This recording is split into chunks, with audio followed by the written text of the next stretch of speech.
আমাৰ জীৱনটোক পদুম পাতৰ পানীৰ লগত তুলনা কৰিছে। পদ্মৰ পত্ৰৰ নীৰ পৰি যেন নুহিথিৰ, সেইমতে জীৱন চঞ্চল। পদুম পাতৰ পানী বতাহে কোন সময়ত পেলাই দিব তাৰ যেনেকৈ সিদ্ধান্ত নাই, আমিও কোন সময়ত কি পৰিস্থিতিত আমাৰ জীৱন এৰিব লগা হয় তাৰো কোনো সিদ্ধান্ত নাই। সেইকাৰণে সময় থাকোঁতেই আমি আজিৰ দৰে অনুষ্ঠানলৈকে আহি কৃষ্ণৰ কথা শ্ৰৱণ কীৰ্তন কৰি আমি যাতে জীৱক সদ্গতি দিব পাৰোঁ তাৰ প্ৰতি আহ্বান জনাইছে যে ঈশ্বৰৰ কথা শুনিব পৰা শক্তি মানুহৰ বাদে আনৰ নাই। যে মানুহ হৈ যদি আমি ঈশ্বৰৰ কথা শুনাৰ প্ৰতি গুৰুত্ব নাথাকে তেতিয়া এইটো ধৰ্মহীন মানুহ বুলি কৈছে। ধৰ্মেন হীনা পশুৰ ভি সমানা। যি মানুহে ঈশ্বৰৰ কথা নুশুনে, নকয়, নাগায়, সি দেখাতহে মানুহ, স্বভাৱত ৰাক্ষস বুলি কৈছে। কদাচিতো নলবই মোহৰ নাম যশ, জানিবা অৰ্জুন সিটো মনুষ্য ৰাক্ষস। ভগৱন্তৰ নাম নোলোৱা মানুহ দেখাতহে মানুহ, স্বভাৱত ৰাক্ষস। সেই স্বভাৱৰ মানুহে খাবলৈ জীয়াই থাকে। আমি আচলতে জীয়াই থাকিবলৈ খাব লাগে, কিন্তু ঈশ্বৰৰ কথা নুশুনা, নুগোৱা, নোকোৱা মানুহবিলাকে খাবলৈ জীয়াই থাকে। আমাৰ দাৰ্শনিক পণ্ডিতে কৈছে live to eat but no' eat to live. জীয়াই থাকিবলৈ খাবা, খাবলৈ জীয়াই নাথাকিবা। কিন্তু ঈশ্বৰৰ প্ৰতি ভক্তি নথকা জীৱবিলাক খাবলৈ জীয়াই থাকে। সেইকাৰণে আমাৰ সমাজত এতিয়া খাবলৈ জীয়াই থকা মানুহৰ সংখ্যা বেছি।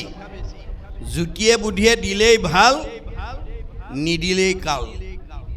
আমাৰ কিছুমান মানুহে জুতিয়ে বুদ্ধিয়ে খাবলৈ নাপালে একেবাৰে গালি শপনি পাৰি সৰ্বনাশ কৰি দিব। গতিকে সেইটো স্বভাৱ যাৰ আছে তেওঁ খাবলৈ জীয়াই থকা জীৱ। গতিকে সেই খাবলৈ জীয়াই থকা স্বভাৱটো গুচি জীয়াই থাকিবলৈ খোৱাৰ কাৰণে আমি আগবাঢ়ি আহিব লাগিব। যাৰ কাৰণে লক্ষী স্বয়ম্বৰত মানে দৈত্যগুৰু শুক্ৰাচাৰ্যক লক্ষীয়ে নাকচ কৰিছে। কি বুলি? জানো দৈত্য গুৰু শুক্ৰ হুন্ত মহাজ্ঞানী, তথাপি নেৰন্ত সংগ লোভাবিষ্ট প্ৰাণী। দৈত্যগুৰু শুক্ৰাচাৰ্য এজন জ্ঞানী মানুহ বুলি মই জানো, পিছে তেওঁ বৰ লোভীয়া। লোভিয়াতো পৰে সংসাৰ ৰত নাহি মন্দ, জুতি খাইবে নপাইলে লগাইবে নিতে দণ্ড। এনেকুৱা লোভিয়া মানুহক যদি মই স্বামীবৰণ কৰোঁ, ভৱিষ্যতে মই জুতিয়ে বুদ্ধিয়ে খুৱাব নোৱাৰিলে সদায় ই মোৰ লগত কাজিয়া কৰিব। ইয়াক মই স্বামীবৰণ কৰিব নোৱাৰোঁ। দুৰ্বাসাৰ ওচৰত গৈ কৈছে, আচন্ত দুৰ্বাসা ঋষি তপৰ ভাণ্ডাৰ, সদায়ে নুগুছে টান ক্ৰুদ্ধ অহংকাৰ। আকবৰী কোনে ভাল বোলাই বেক বাবে, অকাৰ্যত নষ্ট কৰি বেক চন্দ খাবে। এওঁ এজন তপস্বী ঋষি হয়, ব্ৰহ্মজ্ঞানী, পিছে বৰ খঙাল।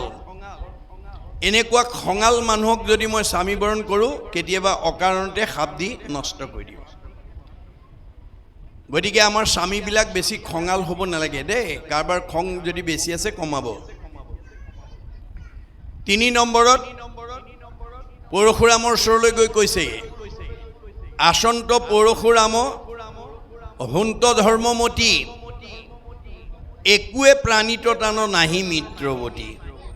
এওঁ এজন ধাৰ্মিক মানুহ হয়, কিন্তু কাৰো প্ৰতি মৰম নাই। ইহাংক বৰিলে মূৰৰ নৰৈব অৱস্থা, নিৰ্দয় পুৰুষে নুবুজয় দুখ ব্যথা।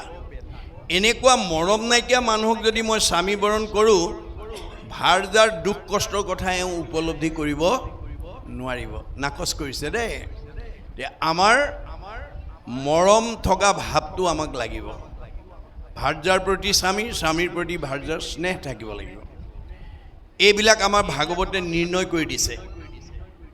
আৰু ব্ৰহ্মাৰ ওচৰলৈ গৈছে, আচন্ত বিধাতা জাক সেৱৈ সুৰাসুৰ, তান্ত পৰে আন আৰু নাহি কামাতুৰ। ভুল হুয়া যিটো নিজ দুহিতাক হৰে, নিতে কোলা হ'লে যাইব ইহাক বৰিলে। ব্ৰহ্মা এজন দেৱতা অসুৰৰ আৰাধ্য হয়, কিন্তু বৰ কামাতুৰ।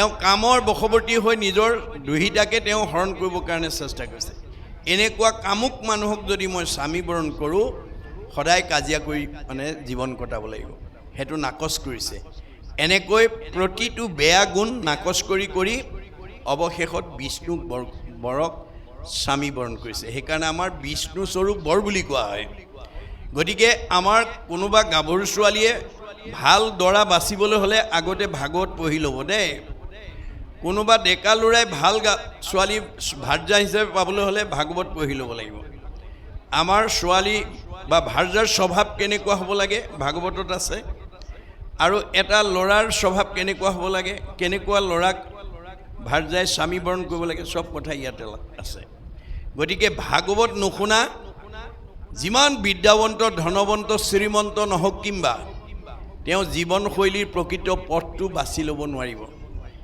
ভাগৱত নুশুনা পৰ্যন্ত পুথিগত ডিগ্ৰীয়ে আমাক কোনো মানুহক প্ৰকৃত মানৱ সম্পদ হিচাপে গঢ়ি তুলিব নোৱাৰিব যাৰ কাৰণে প্ৰাচাত্য শিক্ষাবিদ ৰাইবানে কৈছে for all round development of student religious education is essential এজন ছাত্ৰক পূৰ্ণাংগ ছাত্ৰ হিচাপে গঢ়ি তুলিবলৈ হ'লে পুথিগত শিক্ষাৰ লগত ধৰ্মীয় শিক্ষা যোগ দিব লাগিব ৰুচুই কৈছে the religious education should be included in the curriculum because it is through religion the defect of youth can be set on the road to the absolute values truth beauty and goodness সত্য শিৱ সুন্দৰক আৰাধনা কৰিবলৈ হ'লে পুথিগত জ্ঞানৰ লগত ধৰ্মীয় আধ্যাত্মিক নৈতিক শিক্ষা যোগ দিবই লাগিব আমাৰ সেইকাৰণে ভাগৱতত আমাৰ জীৱনশৈলীৰ সকলো তথ্য আছে আমি সৰুৰ পৰা ল'ৰা ছোৱালীক যদি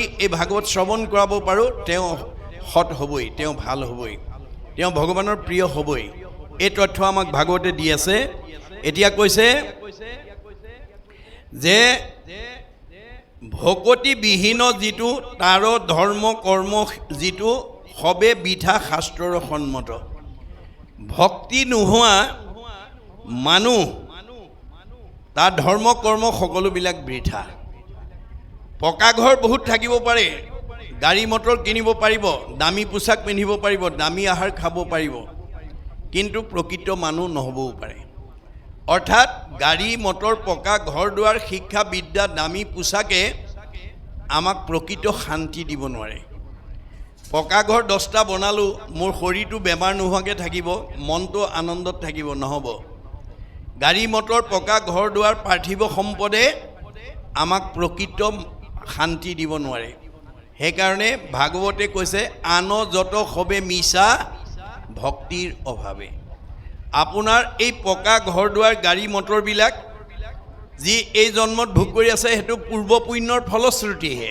মনত ৰাখিব কথাটো আমাৰ কৰ্মফলক 3টা ভাগত বিভক্ত কৰিছে বেদে প্ৰাৰব্ধ আৰব্ধ অনাৰব্ধ প্ৰাৰব্ধ মানে পূৰ্বজন্মৰ কৰ্মফল পূৰ্বজন্মৰ বেছি পুণ্য লৈ আহি এই নাজিৰা ওপৰ কৈৱৰ্ত গাঁৱত যি বসবাস কৰি আছে সি গাঁওখনৰ ভিতৰত সবতকৈ ওপৰত থাকিব মধ্যম পুণ্য লৈ হাজন মধ্যমত থাকিব আৰু কম পুণ্য লৈ হাজন কমত থাকিব আপোনাৰ পুণ্যৰ অনুপাতেহে আপোনাক ভগৱানে প্ৰতিষ্ঠা কৰিব ভগৱানেও কাকো তল ওপৰ কৰি নিজৰ ইচ্ছাৰে নোৱাৰে পূৰ্ব কৰ্মফল অনুপাতেহে তেওঁক ৰাখিব এজন পৰীক্ষকে পৰীক্ষা বহি চাই ছাত্ৰ ছাত্ৰীয়ে যিমান নম্বৰ পায় তাৰ ওপৰতহে উপাধি দিব পাৰিব পৰীক্ষক হ'ল বুলি কাৰোবাক মানে ইচ্ছা কৰি উপাধি দিব নোৱাৰে তেওঁ যিমান নম্বৰ পাব তাৰ ওপৰতে ষ্টেণ্ড মাৰ্ক পাইছেনে ডিষ্টিংশ্যন মাৰ্ক পাইছে ষ্টাৰ মাৰ্ক পাইছেনে ফাৰ্ষ্ট ডিভিজন মাৰ্ক পাইছে লেটাৰ মাৰ্ক পাইছে তাৰ ওপৰতহে তেওঁ উপাধি দিব পাৰিব পৰীক্ষক হ'ল বুলি ইচ্ছা কৰি কাৰোবাক ষ্টেণ্ড কৰা বা ডিষ্টিংশ্যন মাৰ্ক দিব নোৱাৰে ভগৱান হ'ল বুলি ইচ্ছা কৰি কাৰোবাক দুখ সুখ দিব নোৱাৰে গতিকে কাৰোবাৰ দুখ সুখৰ কাৰণে আমাৰ পূৰ্ব কৰ্মফল দায়ী হৈ আছে এই কথা নজনাৰ কাৰণে আজি আমাৰ সমাজত বহুত মানুহে আনৰ হোৱা দেখিব নোৱাৰে আনক হিংসা কৰে ভাগৱতৰ দৰ্শন নজনাৰ কাৰণে আমাৰ সমাজত বহুত মানুহে আনক হিংসা কৰা দেখা যায় আনৰ হোৱা দেখিব নোৱাৰে সেইটো স্বভাৱ যদি কাৰোবাৰ আছে আজি ইয়াতে এৰিব দেই আমাৰ দশম স্কন্ধ ভাগৱতত ভগৱানে নিজ মুখে কৈছে, অপৰৰ সম্পদ দেখি মৰে যিটো চক্ষু পুৰি, তাৰ আশা সবে হুৱে নষ্ট, অটোমাত বিমুখ ভৈলে একো আত সুখ নাই, মিছা সবে যত কৰে কষ্ট। আপুনি যিমান শিলত মূৰ এচাৰি উপাৰ্জন নকৰক কিম্বা তেওঁ থকা হৃদয়খনত যদি পৰহিংসা ভাৱ ৰাখে, আপোনাৰ মনৰ বাঞ্ছা কোনোদিন ভগৱানে পূৰণ হ'বলৈ নিদিয়ে। মনৰ বাঞ্ছা পূৰণ নোহোৱা কোনো মানুহে খোলা হাঁহি মাৰিব নোৱাৰে। খোলা হাঁহি মাৰিব নোৱাৰা মানুহৰ চেহেৰা ভাল নহয়, কমনীয়তা নাবাঢ়ে, আয়ুস নাবাঢ়ে। বাইবেলত চলোমনে কৈছে, মেৰী হাৰ্ট ডুৱেট good like a medicine, A broken heart dried the bone. যাৰ হৃদয়ত আনন্দ থাকিব মেডিচিনৰ দৰে কাম কৰিব, শৰীৰ সুস্থ কৰি ৰাখিব, নিৰোগী কৰি ৰাখিব, কমনীয়তা বঢ়াব, আয়ুস বঢ়াব। যাৰ মনত দুখ বেদনা ভৰি থাকিব সি আৰু ঘিউ মৌ খাওক, হাড়লৈকে শুকাই যাব।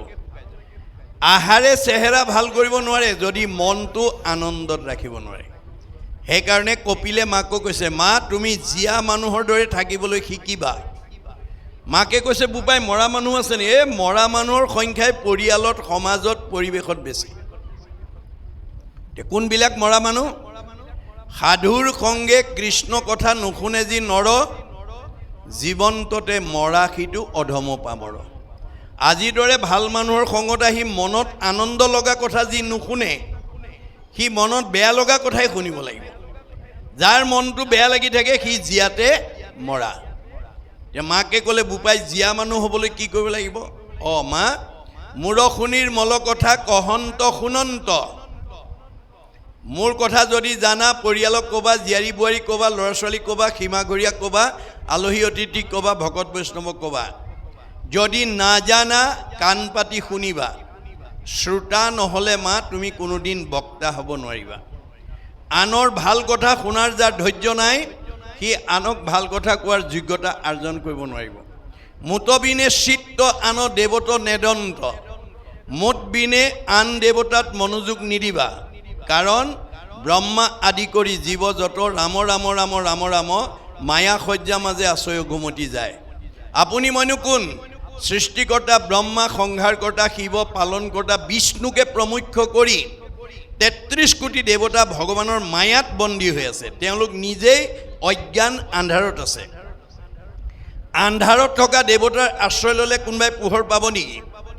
আন্ধাৰত বহি থকা মানুহ এজনৰ কাষত কোনোবা বহিলে পোহৰ পাব নেকি? নাপায়। ক'ত বহিব লাগিব? যে মাং প্ৰপদন্তে মায়া মেতাম তৰন্তিতে। মই পোহৰ, মোৰ কাষলৈ যেতিয়ালৈকে নাহিবা তেতিয়ালৈকে তুমি আন্ধাৰতে থাকিব লাগিব, দুখ দুৰ্গতিতে থাকিব লাগিব। মোৰ আশ্ৰয় লোৱাৰ লগে লগে পৰম আনন্দ আহি মনত মিলয়, তেবে তাক আৰু তিনি তাপে নচুৱায়। তেতিয়া আৰু ভগৱানৰ তিনিটা তাপ, আদি দৈবিক, আদি ভৌতিক, আদি দৈবিক, আধ্যাত্মিক তাপে আমাক স্পৰ্শ কৰিব নোৱাৰে। আপুনি আনন্দ বিচাৰিব নালাগে, আনন্দই আপোনাৰ ঘৰ বিচাৰি ফুৰিব। এইখন এখন ঘৰ দেই, মনত ৰাখিব। মোহৰ সেৱাৰ যোগ্য মনুষ্য শৰীৰ, ইহাকে বুলিয়ক গৃহ জানা মহাবীৰ। এইখন ঘৰলৈ আনন্দ নিজে আহিব। কেতিয়া? যেতিয়া আপুনি ৰাতিপুৱা শুই উঠাৰ পৰা গধূলা খোৱালৈকে ভকত বৈষ্ণৱ, আলহী অতিথিৰ লগৰ লগৰীয়া পালে যেতিয়া ঈশ্বৰৰ কথা ক'ব, গাব, শুনিব, তেতিয়া আপোনাৰ ঘৰলৈ আনন্দ নিজে আহিব। আপুনি যদি ৰাতিপুৱা শুই উঠাৰ পৰা গধূলা খোৱালৈকে লগ পালে কাৰোবাৰ বন্ধু বান্ধৱ, আলহী অতিথিক লগ পালে যদি পৰ চৰ্চা, পৰ নিন্দা, পৰ সমালোচনা কথা পাতি থাকে, যিবোৰ কথাই আনক দুখ দিয়ে, আপুনি আনক দুখ দিয়া কথা যদি পাতি থাকে আপোনাৰ ঘৰলৈ দুখ আহিব। দুখ আপুনি বিচাৰিব নালাগে, দুখে আপোনাৰ ঘৰ বিচাৰি ফুৰিব। পাপ আয় পৰপীড়নম, বেদে সেই কথা কৈ আছে। আমি ভাগৱত শুনিবলৈ কিয় আহিব? নিয়মবিলাক জানিবৰ কাৰণে। আমি জীয়াই থাকোঁতে কেনেকৈ শান্তিত থাকিম, মৰিলে কেনেকৈ সদগতি পাম, তাৰ কাৰণে ভাগৱত শুনিবলৈ আহিব লাগে। আজি ভাগৱত নুশুনা মানুহে পৰ চৰ্চা, পৰ নিন্দা কৰি ভাল পায়। যিবিলাক মানুহৰ ভক্তি নাই সি আনৰ নিন্দা কৰি, আনৰ আলোচনা সমালোচনা কৰি ভাল পায়। ফলত কি হয়? তাৰ জীৱনলৈ দুখ দুৰ্গতি নিজে নামি আহে।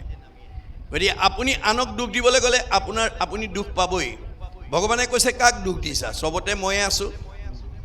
মোকে দুখ দিবা, মোকে আঘাত দিবা, মোকে অন্যায় কৰিবা, মোকে ঠগিবা, মোৰে সীমা ঠেলিবা আৰু মই তোমাক ভালে ৰাখিব লাগে। নহ'ব। ভাগৱত পঢ়ি এই বেয়া স্বভাৱবিলাক এৰিবা। বেয়া সদায় বেয়া, তাক ত্যাগ কৰিবা। দাৰ্শনিক পণ্ডিতে কৈছে bed is bed and good is good, do bed never never and do good ever ever. বেয়াটো সদায় বেয়া, তাক ত্যাগ কৰিব। ভালটো সদায় ভাল, তাক আঁকোৱালি ল'ব। কপিলে মাকক কৈছে, মা জীৱৰ দুৰ্ভেদ্য পাশ সংগক কহয় কিন্তু দুৰ্জনৰ সং তেজিবে লাগয়।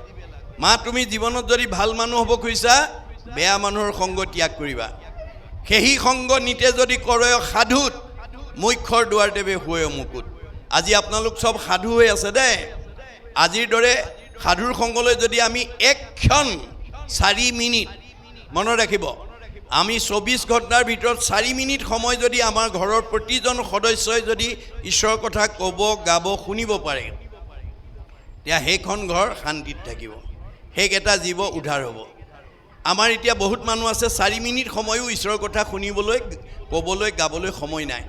গতিকে তেওঁ কেতিয়াও দুখ দুৰ্গতিৰ পৰা মুক্ত হ'ব নোৱাৰিব। পাৰ্থিৱ ধন টকা পইচা, গাড়ী মটৰ, পকা ঘৰ দুৱাৰে আমাক সুখত ৰাখিব নোৱাৰে যেতিয়ালৈকে ভক্তিটোক যোগ কৰি নল'ব।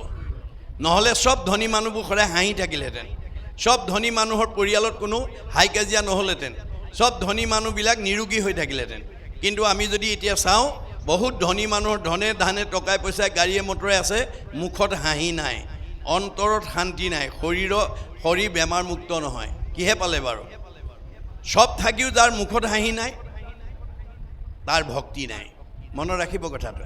এই তথ্য আমাক দি আছে। ভকতিবিহীন যিটো, তাৰ ধৰ্ম কৰ্ম যিটো, সবে বিঠা শাস্ত্ৰৰ সন্মত। আপুনি ভকতিক যেতিয়ালৈকে যোগ কৰি নল'ব, তেতিয়ালৈকে ধন টকা পইচা মাজত থাকিলেও আপুনি শান্তিত থাকিব নোৱাৰিব। আমাৰ ভাগৱতত কৈছে সুমংগলেই অমংগল। ধনে ধানে টকাই পইচা গাড়ীয়ে মটৰে পকা ঘৰে দুৱাৰে আছে, কিন্তু ঈশ্বৰৰ কথা নকয়, নুশুনে, নাগায়। সুমংগলেই অমংগল জানা কৃষ্ণ বিনে, অমংগলেই সুমংগল কৃষ্ণৰ কীৰ্তনে। আপোনাৰ ঘৰত, ব্যক্তিগত জীৱনত, পাৰিবাৰিক জীৱনত, দাম্পত্য জীৱনত, যুগ্ম জীৱনত, সাংসাৰিক জীৱনত, সামাজিক জীৱনত কিবা দুখ দুৰ্গতিয়ে চুইছে, ভকত 4জন মাতি আনি শাস্ত্ৰ একাধ্যা পঢ়ক, নাম এষাৰ গোৱাওক, ভাল হৈ যাব। মনত ৰাখিব কথাটো, ভাল হৈ যাব। গতিকে আমি ঈশ্বৰৰ নাম এৰি কেতিয়াও আমি নিজক মংগলে ৰাখিব নোৱাৰোঁ। যি দেৱত কৰা আশ, তাৰো আছে মৃত্যুৰ দাস, আনকো ৰাখিবে কেনেমতে। আজি আমাৰ সমাজত বহুত মানুহে দেৱ দেৱতা পূজা কৰি আছে। আমাৰ ভাগৱতে কৈছে যি দেৱতা নিজেই নিজক বচাব নোৱাৰে, তেওঁলোকৰে মৃত্যু আছে, আনক কেনেকৈ জীয়াই ৰাখিব? নিজেই যাৰ মানে মৃত্যু আছে, সেই আনক কেনেকৈ জীয়াই ৰাখিব? যি দেৱত কৰা আশ, তাৰো আছে মৃত্যুৰ দাস। দেৱতাবিলাকো মানে মৃত্যু আছে, ধ্বংস আছে। গতিকে সি আনক কেনেকৈ ৰাখিব? জানিবা বিশ্বাস কৰি দেৱৰো দেৱতা হৰি, তাংক স্মৰি নিষ্ঠৰিও সুখে। এতিয়া যিজন শাশ্বত সনাতন কৃষ্ণ, সেইজনেই সঁচা, বাকীবিলাক মিছা। মাধৱদেৱে ঘোষাত লিখিছে, হৰিষি কেৱলে সঁচা মাত্ৰ, ৰাম ৰাম ৰাম ৰাম ৰাম, তান্ত বিনে মিছা যত দেখি শুনি মানে। আমি চকুৰে যিমানবোৰ দেখিছোঁ, কাণেৰে যিমান শুনিছোঁ, চব মিছা। আজি আছে কালিলৈ নাই, সঁচা কেৱল হৰি। কিন্তু আজি আমি বহুত সমাজৰ মানুহে কি কৰিছোঁ? যিটো মিছা তাক আশা কৰি, ৰাম ৰাম ৰাম ৰাম ৰাম, দুৰাচাৰ মন মৰস কেন অজ্ঞানে।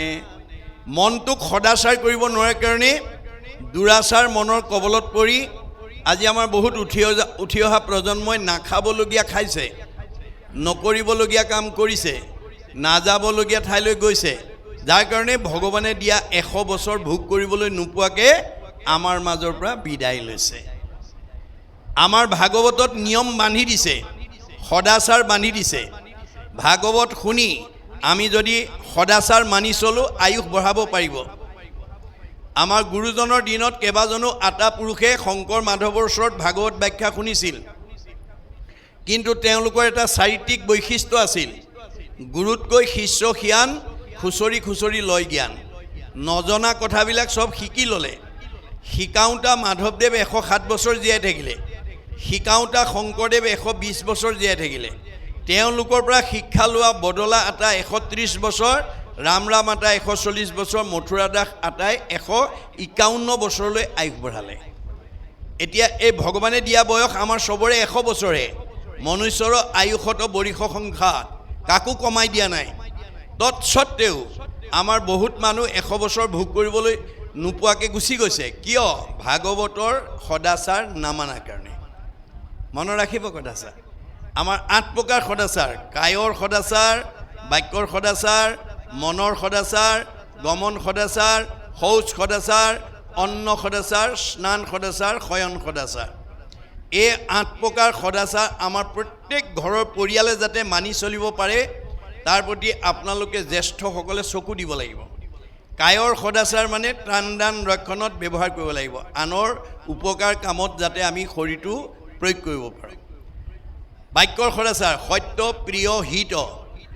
আমাৰ পৰিয়ালৰ প্ৰত্যেকজনে সঁচা কথা ক'বলৈ যত্ন কৰিব। সঁচা কথা কোৱা মানুহে সাহসেৰে কথা ক'ব পাৰে, নিৰ্ভীকভাৱে কথা ক'ব পাৰে, মূৰ তুলি কথা ক'ব পাৰে। মিছা কথা কোৱা মানুহে তললৈ মূৰ কৰি থাকে, কাৰণ ধৰা পৰাৰ ভয় কৰে। গতিকে আমি সদায় কথাবিলাক সঁচা কল। যি মানুহ পৰিয়ালত যিজনে সদস্যই সঁচা কথা কয়, তেওঁ বোৱাৰীয়ে হওক বা শাহুৱে হওক, সঁচা কথা কোৱা বোৱাৰী বা শাহুলে বাকী মিছা কথা কোৱাবিলাকে ভয় কৰে, ডৰ কৰে। সমাজত যিজন মানুহে সঁচা কথা কয়, তেওঁলৈ বাকীবিলাকে ডৰ কৰে। গতিকে আমাৰ কথাবিলাক সদায় সঁচা ক'বলৈ যত্ন কৰিব লাগিব। কিন্তু সঁচা কথা ক'লোঁ বুলিয়ে দামফি মাৰি ক'লে নহ'ব। প্ৰিয়, শুনিবলৈ ভাল পোৱাকৈ ক'ব লাগিব, আৰু হিত, উপকাৰ হোৱাকৈ ক'ব লাগিব। আপুনি কোৱা কথাটোৱে ব্যক্তিজনৰ বা পৰিয়ালটোৰ বা অনুষ্ঠানৰ বা প্ৰতিষ্ঠানৰ সমাজৰ উপকাৰ হ'ব লাগিব। তেতিয়া আপোনাৰ কি হ'ব? পৰোপকাৰায় পুণ্যম, আপোনাৰ পুণ্য জমা হ'ব। আপুনি যদি আনৰ উপকাৰ হোৱা কথা কয়, আপোনাৰ পুণ্য হ'ব। কিন্তু আজি বেদৰ এই নিয়মৰ কথা নজনাৰ কাৰণে আমাৰ সমাজত বহুতে কি কৰে? ওচৰৰ মানুহ ঘৰলৈ গৈ চাহ তামোল খাবলৈ গৈ এনেকুৱা কথা লগাই থৈ আহে, তেওঁ ওলাই যোৱাৰ পিছতেই সন্দেহবশতঃ হয় স্বামী স্ত্ৰীৰ মাজত কাজিয়া লাগিছে, নহয় শাহু বোৱাৰীৰ মাজত লাগিছে, নহয় ককাই ভাইৰ মাজত লাগিছে, নহয় সীমা ঘৰীয়াৰ লগত লাগিছে। আপুনি কৈ থৈ যোৱা কথাটোৰ কাৰণে যদি আনৰ পৰিয়ালত কাজিয়া লাগি যদি অপকাৰ হ'বলগীয়া হয়, কোৱাজনৰ কি হ'ব? আমাৰ ভগৱানে কৈছে পাপায় পৰপীড়নম। আপুনি কৈ যোৱা কথাই যদি আনক অনিষ্ট কৰে, আপোনাৰ পাপ হ'ব। পাপ হ'লে আপোনাৰ জীৱনলৈ দুখ দুৰ্গতি নামি আহিব। আপুনি দুখ দুৰ্গতি বিচাৰিব নালাগে, আপোনাৰ কৰ্মই দুখ দুৰ্গতি লৈ আহিব।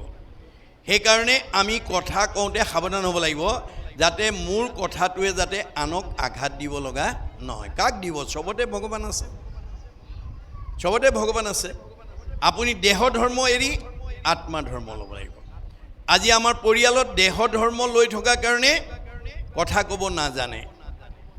বহুত শাহুৱেকক বোৱাৰীয়েকে বেয়া পায়, বহুত বোৱাৰীয়েকক শাহুৱেকে বেয়া পায়।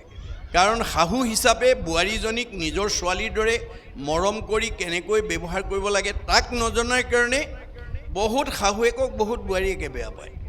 আকৌ বহুত বোৱাৰীয়েকে শাহুৱেকক নিজৰ মাতৃৰ দৰে জ্ঞান কৰি কেনেকৈ শ্ৰদ্ধা ভক্তিৰে কথা ক'ব লাগে তাক নজনাৰ কাৰণে বহুত বোৱাৰীক শাহুৱে বেয়া পায়।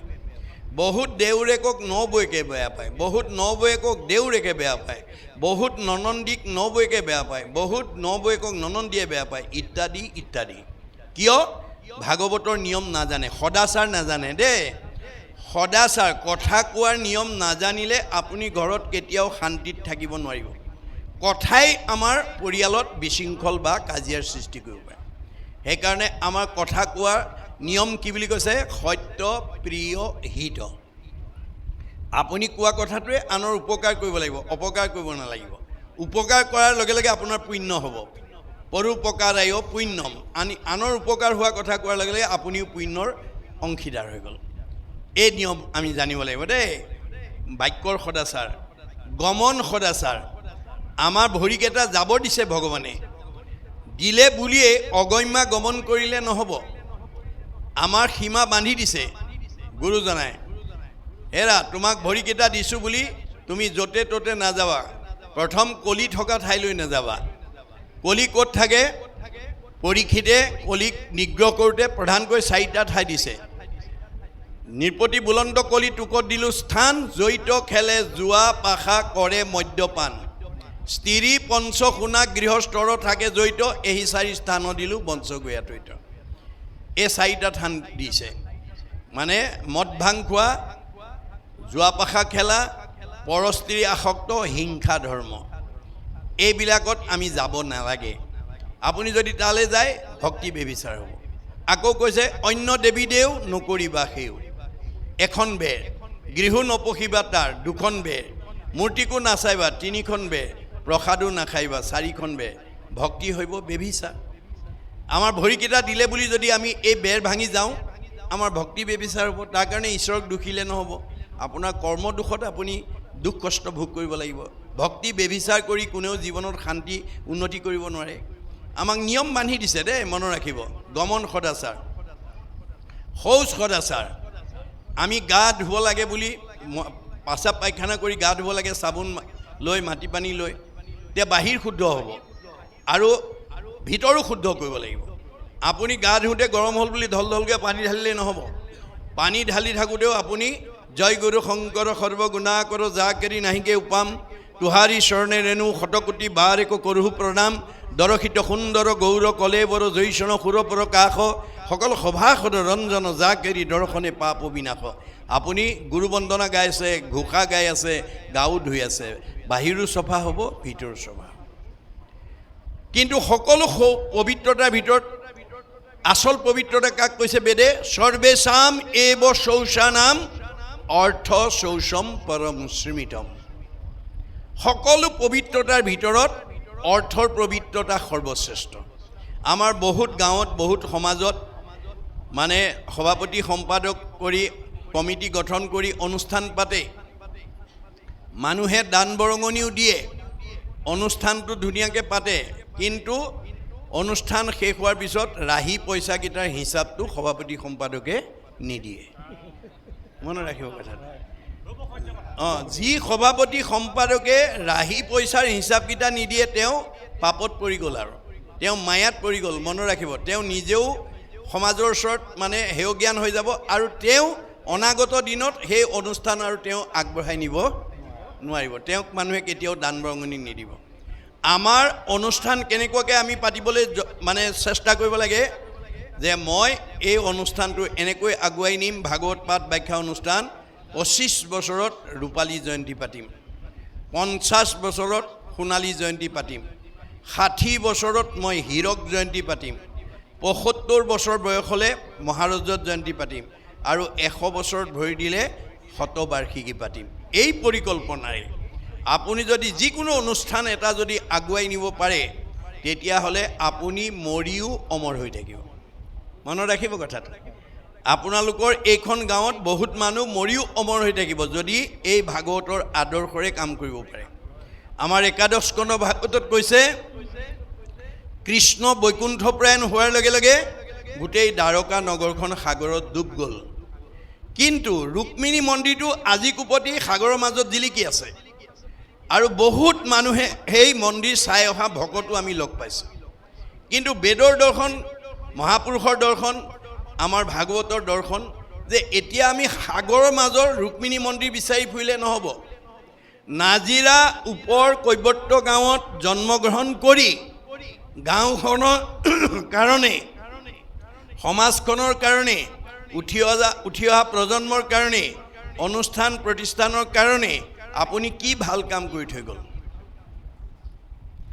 সেই ভাল কামৰ আদৰ্শই হ'ব ৰুক্মিণী মন্দিৰ আপুনি গুচি যোৱাৰ পিছতো আপোনাৰ সেই আদৰ্শই আপোনাক জীয়াই ৰাখিব ধৰি লওক কোনোবা এটা চুবুৰীত বা কোনোবা এখন গাঁৱত নামঘৰ এটা বনাবলৈ মাটি নাই গাঁওখনৰ ভিতৰত ধনী মাটি থকা মানুহজনে যদি বোলে মই এবিঘা মাটি নামঘৰৰ কাৰণে দান কৰিছোঁ বুলি যদি এবিঘা মাটি যদি নামঘৰৰ কাৰণে দান দি থৈ যাব পাৰে তেওঁ গুচি যোৱাৰ পিছত দেহ দ্বাৰকা কাল সাগৰ আমাৰ এই দেহ এদিন কাল সাগৰত বিলুপ্তি হৈ যাব, কিন্তু আপুনি দি থৈ যোৱা নামঘৰৰ কাৰণে মাটি অৱদানে আপোনাক চিৰসজীৱ কৰে। আপোনাৰ গাঁওখনৰ ধনী মানুহজনে বোলে মই গাঁওখনৰ দুখীয়া ল'ৰা ছোৱালীবিলাক অধ্যয়ন কৰি দামী কিতাপ পঢ়ি তেওঁলোকে অধ্যয়ন কৰিব নোৱাৰে, মই নামঘৰৰ কাষতে এটা লাইব্ৰেৰী মোৰ নিজাববীয়াকৈ মই বনাই দিম, যাতে গাঁৱৰ ল'ৰা ছোৱালীবিলাকে পঢ়ি তাতে জ্ঞান আয়ত্ব কৰিব পাৰে। এইবুলি যদি ধনী মানুহজনে যদি এটা মানে লাইব্ৰেৰী যদি গাঁওখনত দি থৈ যায় নিজা খৰচত, তেওঁ গুচি যোৱাৰ পিছতো সেই লাইব্ৰেৰী থকালৈকে তেওঁৰ নাম জিলিকি থাকে।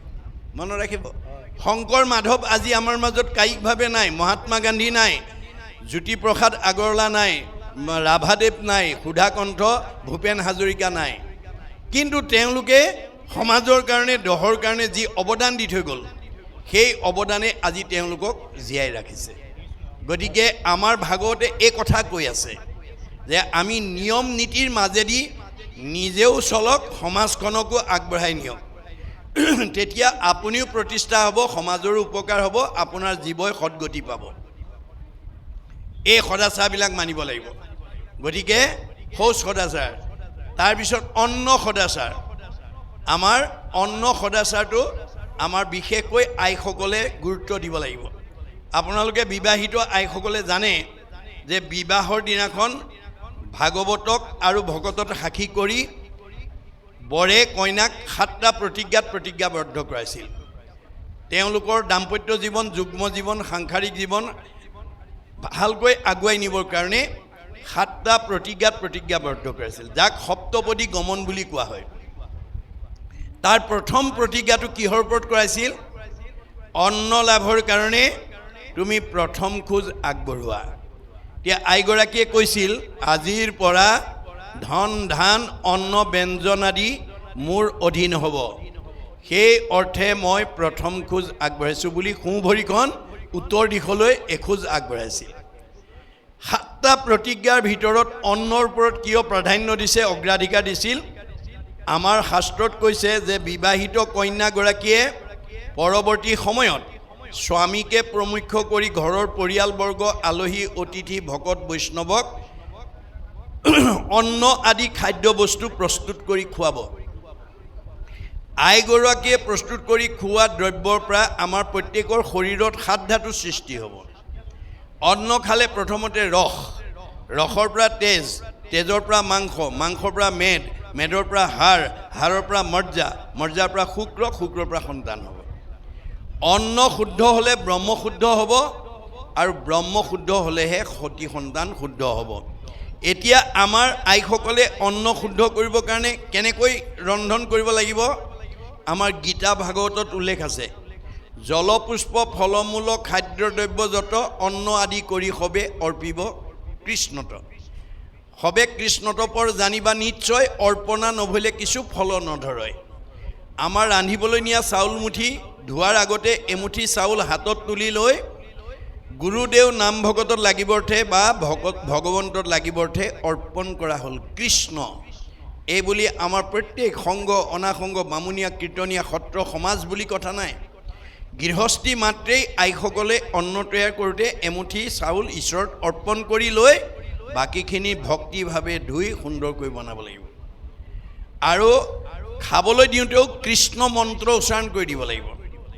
কাৰণ আমাৰ গৃহস্থী ঘৰত ৰাতিপুৱা শুই উঠাৰ পৰা গধূলা খোৱালৈকে কৰ্মবিলাক কৰোঁতে 5টা অবাঞ্ছিত পাপ আমাৰ গৃহস্থী ঘৰত প্ৰত্যেকৰ ঘৰতে প্ৰত্যেক দিনাই হৈ থাকে বুলি গীতা ভাগৱতে কৈছে। কি কি পাপ হয়?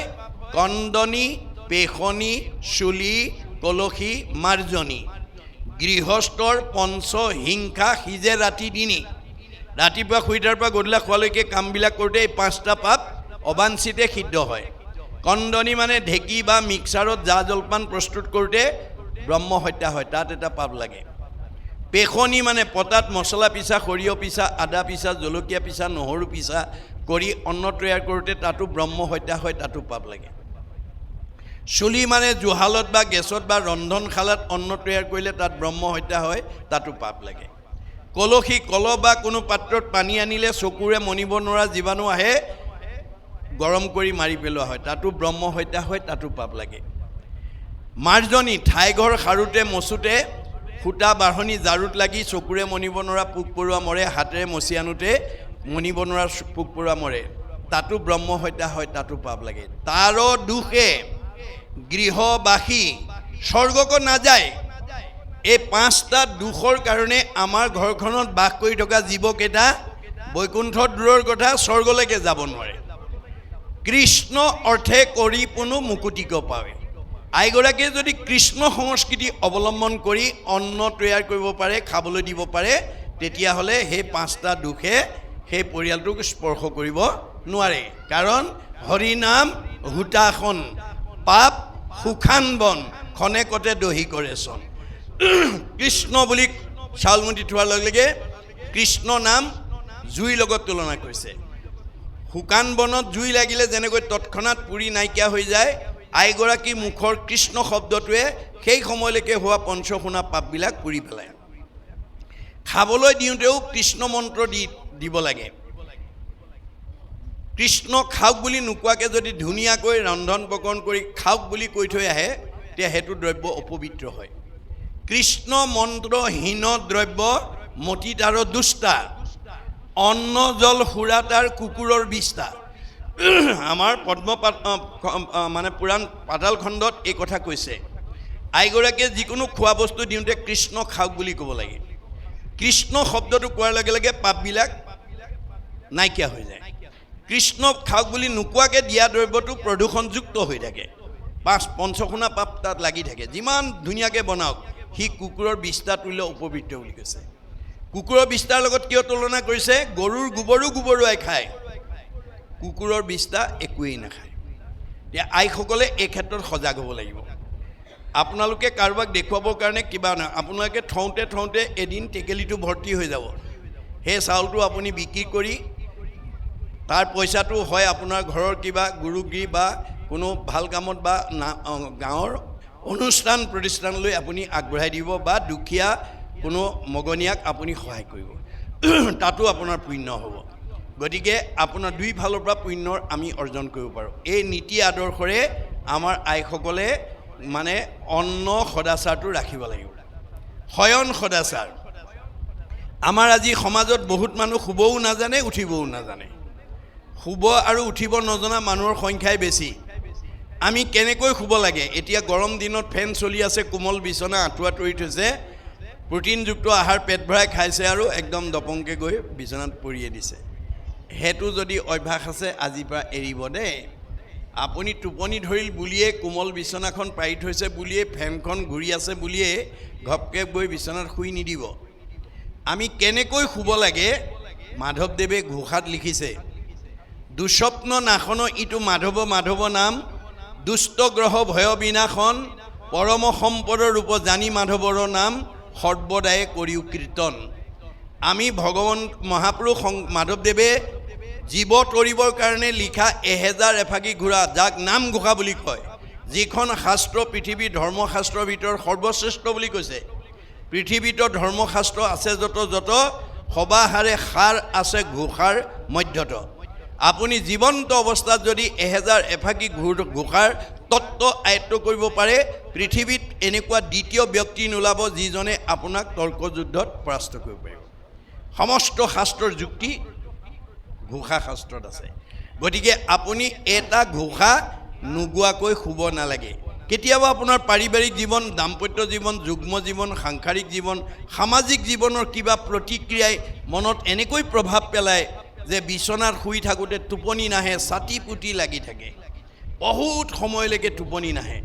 তেনেকুৱা দুৰ্দিন যদি কাৰোবাৰ জীৱনলৈ নামি আহে, তেতিয়াহ'লে আমি কি কৰিব লাগিব?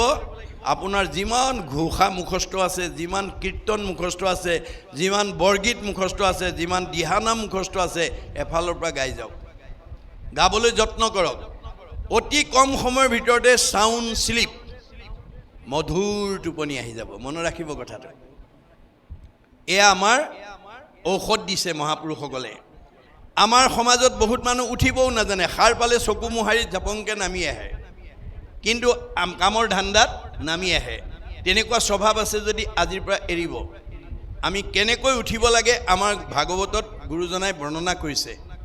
যে যিজন ভগৱন্ত সৃষ্টি গৰাকী তেওঁ তিনিটা গুণনাম লৈ আমাৰ দেহ জগতত অৱস্থান কৰি আছে। কেনেকৈ আছে? ব্ৰহ্ম, পৰমাত্মা, ভগৱন্ত একে তত্ত্ব। একৰেখে তিনি নাম লক্ষণ ভেদত তিনিটা গুণনাম লৈ আমাৰ দেহত অৱস্থান কৰি আছে। ব্ৰহ্মৰূপে আমাক চৈতন্য কৰি ৰাখিছে। আপুনি দুৰ্ঘোৰ টোপনি গ'লেও আপুনি জীয়াই থাকে। এজন টোপনি যোৱা মানুহে ক'ব পাৰে নেকি মই জীয়াই আছোঁ নে মৰিলোঁ? নোৱাৰে। তৎসত্বেও আপোনাক জীয়াই ৰাখে কোনে? ব্ৰহ্মশক্তিয়ে। মনত ৰাখিব। সাৰ পোৱাৰ লগে লগে চকুৰে দেখে, কাণেৰে শুনে, মুখেৰে খায়, হাতেৰে কয়, ভৰিয়ে যায়। গোটেই ইন্দ্ৰিয়বিলাকক সচেতন কৰি ৰাখিছে কোনে? পৰমাত্মাই। আৰু সৃষ্টি স্থিতি প্ৰলয়গৰাকী ভগৱন্তই যথা কৰ্ম তথা ফল দিবৰ কাৰণে হৃদয়তে আছে। সেইকাৰণে অৰ্জুনক কৈছে, অৰ্জুন কৰ্মাণি অধিকাৰ অস্তি মা ফলকদাসন। অৰ্জুনক মাত্ৰ বেছ কৰি লৈছে, আমাকে কৈ আছে দেই।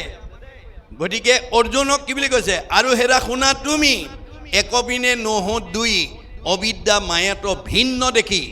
অৰ্জুন তুমিয়ে মই একেটাই। মায়াত থকাৰ কাৰণে মানুহে আমাক দুটা দুটা বুলি ভাবে। মোৰ অংশ জীৱ তুমি, মই আত্মা অন্তৰ্যামী, এই হেতু তুমি মই সখী। তুমি মোৰ অংশ জীৱ অৰ্জুন, সেইকাৰণে তুমিয়ে মই সখী। অৰ্জুন যদি সখী হয় আমি হয়নে নহয়? আমি তেওঁৰ অংশ জীৱ হয়নে নহয়? এই কথা উপলব্ধি কৰিব লাগিব দেই। আৰু সাৱধান কৰিছে, সাৰথীৰ কহোঁ বেদ লোৱাত আৰু পৰিছেদ আনে নজানয় মহামতী। যিগোটা যে মহাৰথী ৰথে চৰি কৰা গতি, ৰথ পুনু চলাৱে সাৰথী। হে অৰ্জুন, তুমি যিখন ৰথত উঠি মহাৰথী হিচাপে যুদ্ধত অৱতীৰ্ণ হৈছা, কৰ্মত অগ্ৰগতি কৰিছা, সেই ৰথখন কিন্তু মই পৰিচালনা কৰি আছোঁ। সৰ্বতো সময়তে মনত ৰাখিবা, অৰ্জুনৰ ৰথখন যদি কৃষ্ণই পৰিচালনা কৰিছে, আমাৰ ৰথখন কোনে পৰিচালনা কৰিছে? আমাৰ ৰথখনৰ নাম কি? দেহ ৰথ, ঘোঁৰা মন, ইন্দ্ৰী প্ৰাণ সেনাগণ, বিষয় অৰণ্য ভৈলতা। আমাৰ দেহটোক ৰথৰ লগত তুলনা কৰিছে, মনক ঘোঁৰাৰ লগত আৰু ইন্দ্ৰিয়বিলাক সেনাৰ লগত।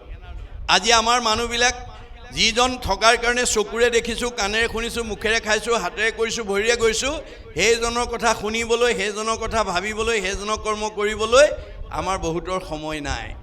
গতিকে যিজনে আমাক চৈতন্য কৰি ৰাখিছে, সেইজনৰ কথা শুনিবলৈ, সেইজনৰ কথা ভাবিবলৈ, সেইজনৰ কৰ্ম কৰিবলৈ কাৰোবাৰ যদি অৱকাশ নাই, সময় নাই, তাৰ সেই ৰথখন ভালকৈ নচলিব দেই।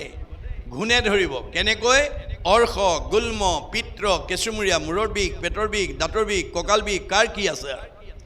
আপোনাৰ শৰীৰত যদি কিবা বেমাৰে অৱস্থান কৰিছে, তাৰ কাৰণে মনক দায়ী কৰি থৈছে। মনে পাপ কৰে যায় লাগয় জীৱত। মনে ঈশ্বৰ সেৱা নকৰে, খাবলৈ লাগে মাত্ৰ পেট ভৰাই। আমাক খোৱাৰ ধান্দাতে থাকে, কিন্তু ভকতি নকৰে। গতিকে মনে পাপ কৰে যায় লাগয় জীৱত, সেইকাৰণে জীৱে দুখ ভুঞ্জে সংসাৰত। আপুনি মনক যদি সংযম কৰিব নোৱাৰে, আমাৰ মনৰ কবলত কৰা কামে আপোনাৰ শৰীৰটো অসুস্থ ৰাখিব। সেইকাৰণে অৰ্জুনক কৈছে, অৰ্জুন তুমি চাৰিমুঠি জীৱৰ ভিতৰত সৰ্বশ্ৰেষ্ঠ। মনক সংযম কৰিবা, ইন্দ্ৰিয়ক সংযম কৰিবা, নহ'লে আহিল কণা গ'ল কণা, খাগৰি কাটিল তিনি কণা, তোমাৰ জন্ম ধৰা সাৰ্থক নহ'ব। অৰ্জুনে প্ৰতিবাদ কৰিছে, হেন শুনি অসন্তোষ কৰন্ত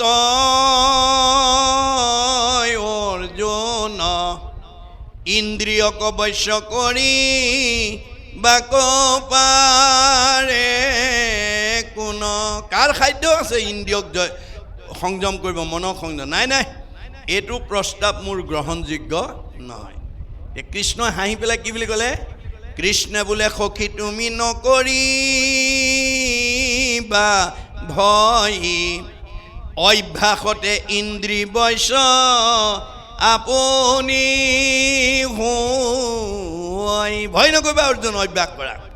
আজি আপোনালোকে নিজকে সোধকচোন বাৰু, অহাৰ পৰা ইমান সময় কটখনত বহি আছে, এতিয়া অনুষ্ঠান শেষ হোৱালৈকে বহি থাকিব। ঘৰত অকলে এনেকৈ কট এখন পাৰি ইমান সময় বহি থাকিব পাৰিলেহেঁতেন নে? নোৱাৰে। আজি কোনে বহাইছে, কিয় বহিছে, এই কথা আমি ৰহস্য ভেদ কৰিব লাগিব। আমি এই ৰহস্য ভেদ কৰিবৰ কাৰণে আহিব লাগে। ৰহস্যক জানে যিটো লোক সততে কীৰ্তন কৰে মোক, ধৰি দৃঢ় ব্ৰত কৰি যত্ন বিপৰীত। আজি আমাক কোনে বহাইছে? বেদে কৈছে স্ব পৰম অনুৰক্তি ঈশ্বৰেই ভক্তি। আজি আপোনালোক ইয়াত বহি থকা সকলে এটা অনুৰাগ আগ্ৰহ এটা লৈ আছে আজি ভাগৱতৰ কথা শুনিবৰ কাৰণে, জানিবৰ কাৰণে, বুজিবৰ কাৰণে। এই আগ্ৰহে আমাক 6টা প্ৰমোচন দিব। প্ৰথম স্কন্ধ ভাগৱততে উল্লেখ আছে, আগ্ৰহ, ৰতি, প্ৰীতি, ভক্তি, শান্তি, 6 নম্বৰত মুক্তি। আপোনালোকে এই অভ্যাসৰ মাজলৈ নিজেও আহিব লাগিব, ল'ৰা ছোৱালীকো আনিব লাগিব। গতিকে আমাৰ ল'ৰা ছোৱালীবিলাকেও যাতে এনেকুৱা বছৰত এবাৰ হ'লেও আহি শুনিব পৰাকৈ আপোনালোকে আহ্বান জনাব লাগিব। অৰ্জুনক কৈছে, মোৰ ভক্ত যিটো নোহে ভিন্নতাৰ বোল, মৰিবাৰ বেলা কৰে হিয়াকুল ব্যাকুল। লোকে সোমৰাৱৈ বোলে বোলা ৰাম হৰি, তাক নুবুলিয়া মৰৈ আয়ৈ বাপু বুলি। মোৰ ভকতৰ সংগলৈ যি মানুহ নাহে, মোৰ নাম যি নলয়, সি মৰিবৰ সময়ত ঈশ্বৰৰ নাম ল'ব নোৱাৰে। কোনোবাই কৃষ্ণ বুলি কোৱা বুলিলেও আয়ৈ বোপায়ৈ বুলিহে মৰিব, সি নোৱাৰে। গতিকে আমি এই অভ্যাসৰ মাজলৈকে আমি নিজেও আহিব লাগিব আৰু ল'ৰা ছোৱালীকো আনিব লাগিব। তেতিয়া আমাৰ মুক্তি পাব জীৱই, মানে 6 নম্বৰত মুক্তি লাভ কৰিব। এইটো আমাৰ ক্ৰম দেখুৱাইছে। গতিকে এইখিনি সদাচাৰ আমি মানিব লাগিব। গতিকে মানে আমাৰ সেইকাৰণে অৰ্জুনক কৈছে, কৰ্মাণি অধিকাৰ অস্তি, কামৰ অধিকাৰ দিলোঁ, মা ফল সদাচন, মোৰ পৰা ফল নিবিচাৰিবা। অৰ্জুনে প্ৰতিবাদ কৰিছে, ফলেই বিচাৰিব নালাগে যদি, তোমাক কাম কৰা কি প্ৰয়োজন? এতিয়া কৃষ্ণই হাঁহি পেলাই কৈছে, কৃষ্ণই বোলে শুনা তাৰ সেইটো মহাবল, নুখুজিলে ঈশ্বৰে আপুনি দেন্ত ফল। এই অৰ্জুন, তুমি মোৰ পৰা ফল বিচাৰিব নালাগে, মই নোখোজাকে দিম। নোখোজাকে দিয়া বোলে, প্ৰমাণ যেন আতি শিশু চোৱা ভক্ষ নোখোজয়, তথাপিতো স্নেহে থাকি মাতৃস্তন দে। এটা কেঁচুৱাই গাখীৰ নিবিচাৰিলে বুলি মাকে বিচনাত পেলাই থৈ দিনটো কামতে আবদ্ধ হৈ নাথাকে। কৰ্মৰ মাজৰ পৰাই পুত্ৰ স্নেহত আপ্লুত হৈ এগৰাকী মাতৃয়ে যেনেকৈ নিজৰ সন্তানক স্তন দান দিয়ে, ময়ো ভক্তৰ যথা কৰ্ম তথা ফল দিম, মাত্ৰ তুমি কৰ্ম নিৰ্বাচন কৰিবা। বোলে কৰ্ম কি? বেদে যাক বিহি আছে তাকে বোলে কৰ্ম, বেদবিহিত কৰ্ম কৰিবা। বেদে কি কৰিছে? ঈশ্বৰৰ্থে যিটো কৰে তাকে বোলে কৰ্ম। এয়া ঈশ্বৰৰ্থে কৰা, এইটো বেদ কৰ্ম। আমাৰ উপাৰ্জনৰ সাৰ্থকতা তেতিয়াহে হ'ব, অৰ্থ আৰ্জি বাৰ কিঞ্চিত একো নাহি ফল, যদি নভ জয় হৰি চৰণ কমল। আপুনি উপাৰ্জন কৰা ধনেৰে যদি আজিৰ দৰে ঈশ্বৰৰ সেৱা কামত ব্যৱহাৰ কৰা নাই, সেইটো ধনৰ কোনো মূল্য নাই। কিয়? দুখ কৰি ধন ধান আৰ্জা যত মানে, কৃষ্ণে এৰে যদি তাক খাইবে আনে। আপুনি ব্যৱসায় বাণিজ্য কৰি, চাকৰি কৰি, বহুত ধন উপাৰ্জন কৰি বেংকত ফিক্সড ডিপজিট কৰি থ'ব পাৰিব, কিন্তু যিদিনাখন আপোনাৰ দেহৰ পৰা কৃষ্ণ ওলাই যাব, আত্মা ওলাই যাব, সেইদিনাখন আপুনি ফিক্সড ডিপজিটৰ ধনটো আপুনি ভোগ কৰিবলৈ নাপায়। কোনে কৰিব? নমিনীয়ে ভোগ কৰি থাকিব, আপুনি আৰু খাবলৈ নাপায়। সেইকাৰণে গুৰুজনে কৈছে, নিজ হস্তে আৰ্জি যদি উক জগন্নাথ, কিছু ব্যয় কৰি উক হৰিৰ সেৱাত। তুমি জীয়াই থাকোঁতে এই দুখন হাতেৰে যি উপাৰ্জন কৰিছা, তাৰ কিবা এটা অংশ মোৰ কামত ব্যৱহাৰ কৰিবা। যিবা কিছু আছে ধন তেজাত আৰু মোহ মন, কিছু ব্যয় কৰা হৰি অৰ্থে। যি আছে তাৰ পৰা কিবা এটা অংশ দিল খুচিকে আপুনি দিব, তেতিয়া কি হ'ব? তেবেকে ভকতি বাঢ়ে, মাধৱত প্ৰেম চৰে, তেবে ধন নাযায় তাৰ ব্যৰ্থে। বিতুলৰ 4দিনীয়া কাৰ্যসূচীয়ে কাম কৰোঁতে বহুত পইচা খৰচ হৈছে, দেখাত খৰচ হৈছে, আচলতে জমা হৈছে। ভগৱানৰ মতে জমা হৈছে। কেনেকৈ? এক গুণ লগাইলে অনন্ত গুণ হয়, নাজানি মুগুধ সবে ধন সাঞ্চিত হয়। মোৰ কামত এগুণ লগালে মই অনন্ত গুণ দি দিম। মই ভকতৰ ধাৰ নাখাওঁ, তুমি 2 হাতে দিবা, মই 4 হাতে দিম, তুমি কিমান চপাবা? এই কথা নজনাসকলে মোৰ কামত ব্যৱহাৰ কৰিবলৈ টান পায়। ফলত কি হয়? শাকত নেখাই লোন, পিটিকাত যায় 3 গুণ। ভগৱানে কৈছে, মোৰ কামত যি খৰচ নকৰে তাক মই বেয়া কামত খৰচ কৰাই দিম। ধন সাঞ্চি যিটো বিষ্ণু বৈষ্ণৱক নেদৈ, গৃহাগত ভৈলে তাক নাই বুলি খেদৈ, মাধৱৰ নামলৈয়া বৈষ্ণৱ বোলাৱে, হেনয় জনক দণ্ড দিয়ন্ত মাধৱে। আপোনাৰ ভগৱানে দিয়া পইচা থাকি যদি ভগৱানৰ কামত যদি ব্যৱহাৰ নকৰে, কি বৈষ্ণৱেই হওক বা অবৈষ্ণৱেই হওক, মই তাক দণ্ড দিম, শাস্তি দিম। কেনেকৈ দিম? নহি চোৰে নেই নুহি অগ্নিয়ে দহয়, নহি দণ্ড বন্ধ হুয়া ৰাজাই লয়। তাৰ ধৰণটো হয় চোৰ ডকাইত উগ্ৰপন্থীৰ দ্বাৰা লৈ যাম, নহয় জুয়ে পুৰিব, নহয় আকস্মিক দুৰ্ঘটনা বেমাৰ আজাৰ হৈ পুলিচে খাব, সিমানতো মই ৰেহাই নিদিওঁ। হাঁ ধন বুলি পাছে কান্দে ৰাও বান্ধি, ঘৰে ঘৰে ভিক্ষা মাগে কৃষ্ণ কৃষ্ণ বুলি। মই দিয়া ধন থাকি মোৰ কামত যদি ব্যৱহাৰ নকৰে পিছৰ জন্মত তেওঁক ভিক্ষাৰী কৰি পঠিয়াই দিম আৰু মোৰ নাম লৈ লৈ ভিক্ষা খুজিলেহে সেই দুখৰ পৰা মুক্ত হ'ব পাৰিব। এতিয়া আপোনালোকে গাড়ীয়ে মটৰে ট্ৰেইনত গ'লে দেখিব যি জনগোষ্ঠীৰে ভিক্ষাৰী নহওক ঈশ্বৰৰ নাম লৈ ভিক্ষা খোজে। এইটো ভাগৱত দৰ্শন। গতিকে আমি উপাৰ্জন কৰিলেই নহ'ব, ব্যয় কৰিবও জানিব লাগিব, নহ'লে ধনেই আপোনাৰ মৃত্যুৰ কাৰণ হৈ যাব পাৰে। আজি সমাজত বহুত মানুহ ধনৰ কাৰণে উগ্ৰপন্থীৰ বলি হ'ব লগা আছে। বহুত মানুহে ঘৰৰ ভিতৰতে চুৰ ডকাইতৰ বলি হ'ব লগা আছে। কিয়? ব্যৱহাৰ কৰিব নাজানে। আপোনালোকৰ গাঁওখনৰ ধনী মানুহে যদি গাঁওখনৰ কাৰণে, অনুষ্ঠানৰ কাৰণে, প্ৰতিষ্ঠানৰ কাৰণে মানে অৰ্থ ব্যয় কৰিছে, তেওঁ কিবা ভুলক্ৰমে যদি ৰাতি ভাওনা চাবলৈ আহোঁতে যদি দুৱাৰখন মাৰিবলৈও পাহৰে, তেওঁৰ ঘৰলৈ চুৰ ডকাইত নাযায়। কাৰণ ভগৱানে কৈছে কাৰ ঘৰলৈ চুৰ পঠাব লাগে, কাৰ ঘৰলৈ ডকাইত পঠাব লাগে, সেই তথ্য মোৰ হাতত আছে। মই 14জন সাক্ষী, 2জন কেৰেণীৰ দ্বাৰা সেই তথ্য মই সংগ্ৰহ কৰি আছোঁ। 14 ভুৱনে লোক আছে যত মানে সবাহাৰে ন্যায় নীতি দেখে বিদ্যমানে। চিত্ৰগুপ্ত নামে 2 লিখক নিৰ্ভয়, সবাহাৰে পাপ পুণ্য তেৰেজ কৰয়, গুপুত পাপক গুপ্ত লিখকে লিখয়, দেখা মানে পাপচিত্ৰ লিখন্ত নিশ্চয়, 14জন সাক্ষী তাৰ থাকয় লগত, ভান দিবে নোৱাৰে পাপ পুণ্য আছে যত। মাধৱদেৱে কৈছে তুমি মোক ভাণ্ডা, তোমাকো মই ভাণ্ডু, 14 সাক্ষীকো ভাণ্ডিবা কোনো উপায়। আমাৰ লগত 14জন দেৱতা সাক্ষী থৈছে ভগৱানে। চকুৰ লগত সূৰ্য দেৱতা, কাণৰ লগত দগদিকপাল, নাকৰ লগত অশ্বিনী কুমাৰ, মুখৰ লগত অগ্নি দেৱতা, জিভাৰ লগত বৰুণ দেৱতা, ছালৰ লগত বায়ু দেৱতা, হাতৰ লগত ইন্দ্ৰ দেৱতা, ভৰিৰ লগত বিষ্ণু দেৱতা। ভৰিত বিষ্ণু থাকে কাৰণে আমি ভৰিত সেৱা কৰোঁ। গুহ্যৰ লগত মিত্ৰ দেৱতা, লিংগৰ লগত প্ৰজাপতি, বুদ্ধিৰ লগত ব্ৰহ্মা, চিত্ৰৰ লগত বাসুদেৱ, মনৰ লগত চন্দ্ৰ, অহংকাৰৰ লগত ৰুদ্ৰ। এই 14জন সাক্ষী, 2জন কেৰেণী, চিত্ৰ আৰু গুপ্ত। চিত্ৰই দেখা পাপ লিখে, গুপ্তই নেদেখা পাপটো লিখে। আপোনালোকে চবেই মোৰ মুখলৈ চাই আছে, মই ভাবিছোঁ ঠিকেই চাই আছে, কিন্তু কোনোবাই মোৰ মুখলৈ চাই আছে, মনে মনে আকৌ ঘৰত এৰি থৈ অহা কামকেইটাৰ কথা ভাবি আছে, বা ল'ৰা ছোৱালীকেইটা এৰি থৈ আহিলোঁ কেনেকৈনো খাইছে কি কথা ভাবি আছে। তেতিয়া গুপুত কেৰেণীয়ে ক'ব কল্পনা পাঠকত থকাও চাই, পাঠকৰ মুখলৈ চাই থকাও হয়, কিন্তু মনে মনে ল'ৰা ছোৱালীৰ কথা ভাবি আছিলে। যাদৱ থকাও হয়, কিন্তু ঘৰত এৰি থৈ অহা কামকেইটাৰ কথা ভাবি আছিল। লগে লগে নম্বৰ কাটি দিব, লগে লগে নম্বৰ কাটি দিব।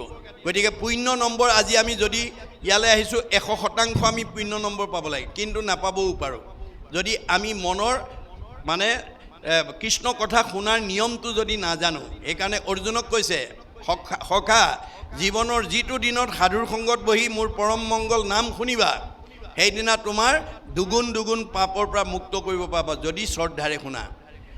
অপৰম মংগল নাম যিপুনো শ্ৰদ্ধাই শুনৈ, হৰৈ পাপ তাহাৰ দুগুণ, ঐ অনিচ্ছাত এক গুণ, শ্ৰদ্ধাত দুগুণ নাম, এহি মতে বুজিবা অৰ্জুন। অৰ্জুনক বেছ কৰি লৈছে, আধাৰ আমাক কৈ আছে। আপোনালোকে কিমান মানে আগ্ৰহে শুনি দুগুণ পাপৰ পৰা মুক্ত হ'ব, কিমান অনিচ্ছাত শুনিব, সেইটো আপোনালোকৰ ওপৰতে নিৰ্ভৰ কৰিব। আজি আমি বাস্তৱত যদি চাওঁ, একেখন স্কুলৰে 10ম মানৰ ছাত্ৰ, একেকেইজন মাষ্টৰে পঢ়াইছিলে, একেখন প্ৰশ্ন কাকতৰে উত্তৰ লিখি কোনোবাই ষ্টেণ্ড কৰে, কোনোবাই ডিষ্টিংশ্যন পায়, কোনোবাই ষ্টাৰ পায়, কোনোবাই লেটাৰ, কোনোবাই ফাৰ্ষ্ট ডিভিজন, কোনোবাই ছেকেণ্ড ডিভিজন, কোনোবাই থাৰ্ড ডিভিজন, কোনোবাই ফেইল কৰে। ৰহস্য ক'ত? স্কুল একেখনে, পঢ়ুৱা মাষ্টৰ একেকেইজনে, প্ৰশ্ন কাকত একেখনে। এই নম্বৰৰ যে বৈষম্যতা কিয় হ'ল? আমাৰ দাৰ্শনিক পণ্ডিতে কৈছে মোৰ ইউ ৰিড মোৰ ইউ লাৰ্ণ। যিবিলাক ছাত্ৰই পঢ়া মানে বেছি পঢ়িব, সি বেছি জ্ঞান আয়ত্ব কৰিব, ভাল নম্বৰ পাব। মধ্যম পঢ়াজনে মধ্যম পাব, কম পঢ়াজনে কম পাব। গতিকে আমাৰ বেদত কৈছে ছাত্ৰানাং অধ্যয়নং তপ। ছাত্ৰ জীৱনত পঢ়াটোৱেই অধ্যয়ন তপস্যা ৰূপে আমাৰ ছাত্ৰ ছাত্ৰীবিলাকে ল'ব লাগিব। এই তথ্য আমাক দি আছে। আজি বহুতে নাজানাৰ কাৰণে একেখন স্কুলতে পঢ়ি, একে মাষ্টৰে পঢ়োৱা, একেখন প্ৰশ্নৰ উত্তৰ লিখি কোনোবা কৃতকাৰ্য হৈছে, কোনোবা বিফল হৈছে। এয়া হৈছে আমাৰ কৰ্ম দুখ। সেই কথাখিনি আমাক কৈছে, জানিয়া বিশ্বাস কৰি দেৱৰো দেৱতা হৰি, তাংক স্মৰি নিষ্ঠাৰী সুখে। আমি বিশ্বাসেৰে ল'ব লাগিব, ভাগৱতৰ প্ৰতিটো কথা বিশ্বাসেৰে ল'ব লাগিব। গুণাগুণ সভাসদ দেন্ত আপোনাৰ পদ, নাম মাত্ৰ লৱৈ যিটো মুখে। ভগৱন্তৰ নাম লোৱাজনক ভগৱন্তই নিজকে দি দিয়ে। মনত ৰাখিব দেই, ভগৱন্তই নিজতকৈও ভকতক ভাল পায়। এতিয়া আপুনি ভগৱন্তৰ প্ৰিয় হ'বলৈ হ'লে আপুনি ভকত হ'ব লাগিব। আপোনালোকৰ ঘৰখন ঈশ্বৰৰ প্ৰিয় কৰিবলৈ হ'লে প্ৰতিজন সদস্যকে আমি ভকত কৰিব লাগিব। ভকত কৰিবলৈ কাণত চেলেং গামোচাখন তুলি দিলেই নহ'ব। চেলেং গামোচা ভকত নহয়। চেলেং গামোচা আমাৰ এটা জাতীয় সংস্কৃতি, এটা জাতীয় পোচাকে।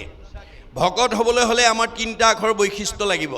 ভকত, ভ আখৰে কি কৈছে? ভ শব্দে ভগৱন্ত ভৱ বিমোচন, ভজন ভক্তিত তুষ্ট হুৱন্ত সিজন। ভগৱন্তই কাক ভাল পায়? মানুহৰ জন্ম পাই যি পুৱা গধূলি গাটো ধুই ধূপ এডাল জ্বলাই তেওঁ উপাসনা কৰে। মাক বাপেকে কোন ল'ৰা ছোৱালীক ভাল পায়? যি ল'ৰা ছোৱালীয়ে মাক বাপেকক শ্ৰদ্ধা ভক্তি কৰে, মৰম কৰে, আদৰ কৰে, কথা শুনে, শাক বচন মানে, দিহা পৰামৰ্শ মতে চলে, সেইটো সন্তান সকলো মাক বাপেকৰ মৰমৰ। সন্তান হৈ যদি কোনোবাই মাক বাপেকক শ্ৰদ্ধা নকৰে, ভক্তি নকৰে, মৰম নকৰে, আদৰ নকৰে, কথা নুশুনে, সি যিমান ধুনীয়া নহওক, যিমান শিক্ষিত নহওক, সি কোনো পিতৃ মাতৃ মৰমৰ হ'ব নোৱাৰে। এইটো যেনেকৈ বাস্তৱ সত্য। আমি কাৰ সন্তান? যিজনৰ টিভিটিত তুষ্ট হ'ব দেও, জানিবা সিজনৰ পিতৃ এক কৃষ্ণ দেও। আমি সকলো আমাৰ পিতৃ কৃষ্ণ, আমি তেওঁৰে সন্তান। গতিকে তেওঁৰ সন্তান হৈ আমি ৰাতিপুৱা গধূলি তেওঁৰ গুণনাম লৈছোঁনে নাই, তেওঁক সেৱা কৰিছোঁনে নাই, তাৰ ওপৰতে আমাক ভগৱানে কিমান ভাল পাব, কিমান বেয়া পাব, কিমান সুখত ৰাখিব, কিমান দুখত ৰাখিব নিৰ্ভৰ কৰিব।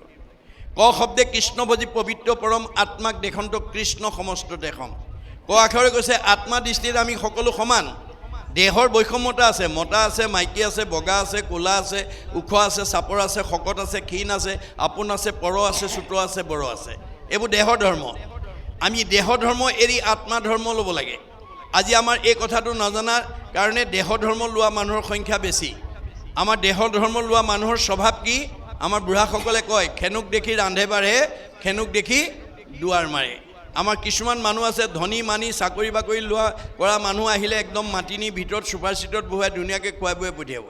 অলপ দুখীয়া নিচলা মানুহ চাকৰি বাকৰি নোহোৱা আহিলে চোতালতে সুধিব, কেলৈ আহিছিলে? এই বোলে বাপক লগ কৰিব আহিছিলোঁ। এই নাই নহয়, ক'লৈ গ'ল? এই মাত্ৰ বজাৰ কৰিবলৈ গ'ল। হয় নেকি? বোলে হয়। তেনেহ'লে যাওঁগৈ। বোলে যোৱা আৰু। আমাৰ বহুতে চোতালৰ পৰাই খেদি দিয়ে। মনত ৰাখিব দেই, সেইটো স্বভাৱ আছে যদি এৰিব। আপোনাৰ দেহৰহে ওচৰ আঁতৰ আছে, আত্মাৰ নাই। আপুনি কাষৰ মানুহগৰাকী বা মানুহজনক যদি আহিলে ধাৰিখনত বহুৱাই মানে ঠাই হৰিৰ মূৰ্তিক হৰি ভক্তিক দেখিবা, শক্তি অনুৰূপে তাৰ প্ৰীতি আচৰিবা। আপোনাৰ আছে যদি ধূপ এডাল জ্বলাব, নাই যদি ঠাইখন মুচি ল'ৰা ছোৱালীকেইটাক মাতি আনি আশীৰ্বাদ এটা ল'ব। প্ৰভু কৃপা কৰি কওকচোন, এই ল'ৰাটো ইংৰাজীত বৰ দুৰ্বলতা, অংকত বৰ দুৰ্বলতা, অকণমান আশীৰ্বাদ দি যাওক। গতিকে ওচৰৰ মানুহটোৱেও ক'ব অ' হৰি অ' ৰাম, 20 মাইলৰ আঁতৰৰ মানুহটোক সেৱা কৰিলেও অ' ক'ব অ' হৰি অ' ৰাম। গতিকে আত্মাৰ ওচৰ আঁতৰ নাই, দেহৰহে ওচৰ আঁতৰ আছে।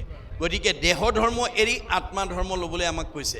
গতিকে আজি আত্মা ধৰ্মৰ জ্ঞান নথকাৰ কাৰণে আমি ইজনে সিজনক বেয়া কথা ক'ব পাৰোঁ, বেয়া ব্যৱহাৰ কৰিব পাৰোঁ, ঠগিব পাৰোঁ, অন্যায় কৰিব পাৰোঁ। ভগৱানে কৈছে কাক ঠগিছা, কাক অন্যায় কৰিছা? চবতে ময়ে আছোঁ। যত দেখা ভূত প্ৰাণী সবা শাকে বিষ্ণু মানি, হিংসা এৰি কৰা উপকাৰ। চবতে মই আছোঁ। পাৰিলে কাৰোবাক উপকাৰ কৰিবা, কাকো হিংসা নকৰিবা। এই তথ্য আমাক ক আখৰে দিছে। ত শব্দে তৰণৰ উপায়ী শৰণ, হৃদয় মধ্যত দেখে কৃষ্ণৰ চৰণ। আমাৰ হৃদয়তে কৃষ্ণ আছে। সমস্ত ভূতৰে মই আছোঁ হৃদয়ত। তত্ত্ব নাপায় মোক বিচাৰে বাহিৰত। আজি আমাৰ বহুত মানে বাহিৰত তপ জপ যাগ যজ্ঞ হোম ব্ৰতৰ দ্বাৰা বিচাৰি ফুৰিছে। ভগৱন্ত আমাৰ হৃদয়তে আছে। এই তিনিটা আখৰৰ গুণ যাৰ আছে তাকে সেই বুলিয় ভকত। জানিবা নিশ্চয় নিজে তৰি কুলকো উদ্ধাৰ হয়। এই তিনিটা আখৰৰ গুণ থকাজন ভকত, তেওঁ নিজেও তৰিব, আনকো তৰাব। আপোনালোকৰ ঘৰত যদি এজন ভকত গুণৰ মানুহ আছে, তেওঁ নিজেও উদ্ধাৰ হ'ব, পৰিয়ালকো উদ্ধাৰ কৰিব। আৰু যদি ভকতৰ অভকত আছে, সি নিজেও মৰিব, আপোনাৰ পৰিয়ালটোকো মাৰিব। অভকতে অনিষ্ট কৰিব, ভকতে উদ্ধাৰ কৰিব। গতিকে এই তিনিটা আখৰৰ বৈশিষ্ট্যটো আমি নিজৰ লগতে ল'ৰা ছোৱালীক দিব লাগিব। অৰ্জুনে তাতেই ক্ষান্ত থকা নাই। অৰ্জুনে আৰু জানিবৰ কাৰণে প্ৰশ্ন কৰিছে, কি বুলি? অৰ্জুনে বোলন্ত প্ৰভু শুনা নাৰায়ণ, অভকতৰ কি গুণ অতি প্ৰয়োজন। যে তিনিটা আখৰ বাদেও আৰু প্ৰয়োজনীয় গুণ ভকতৰ কি থাকিব লাগে?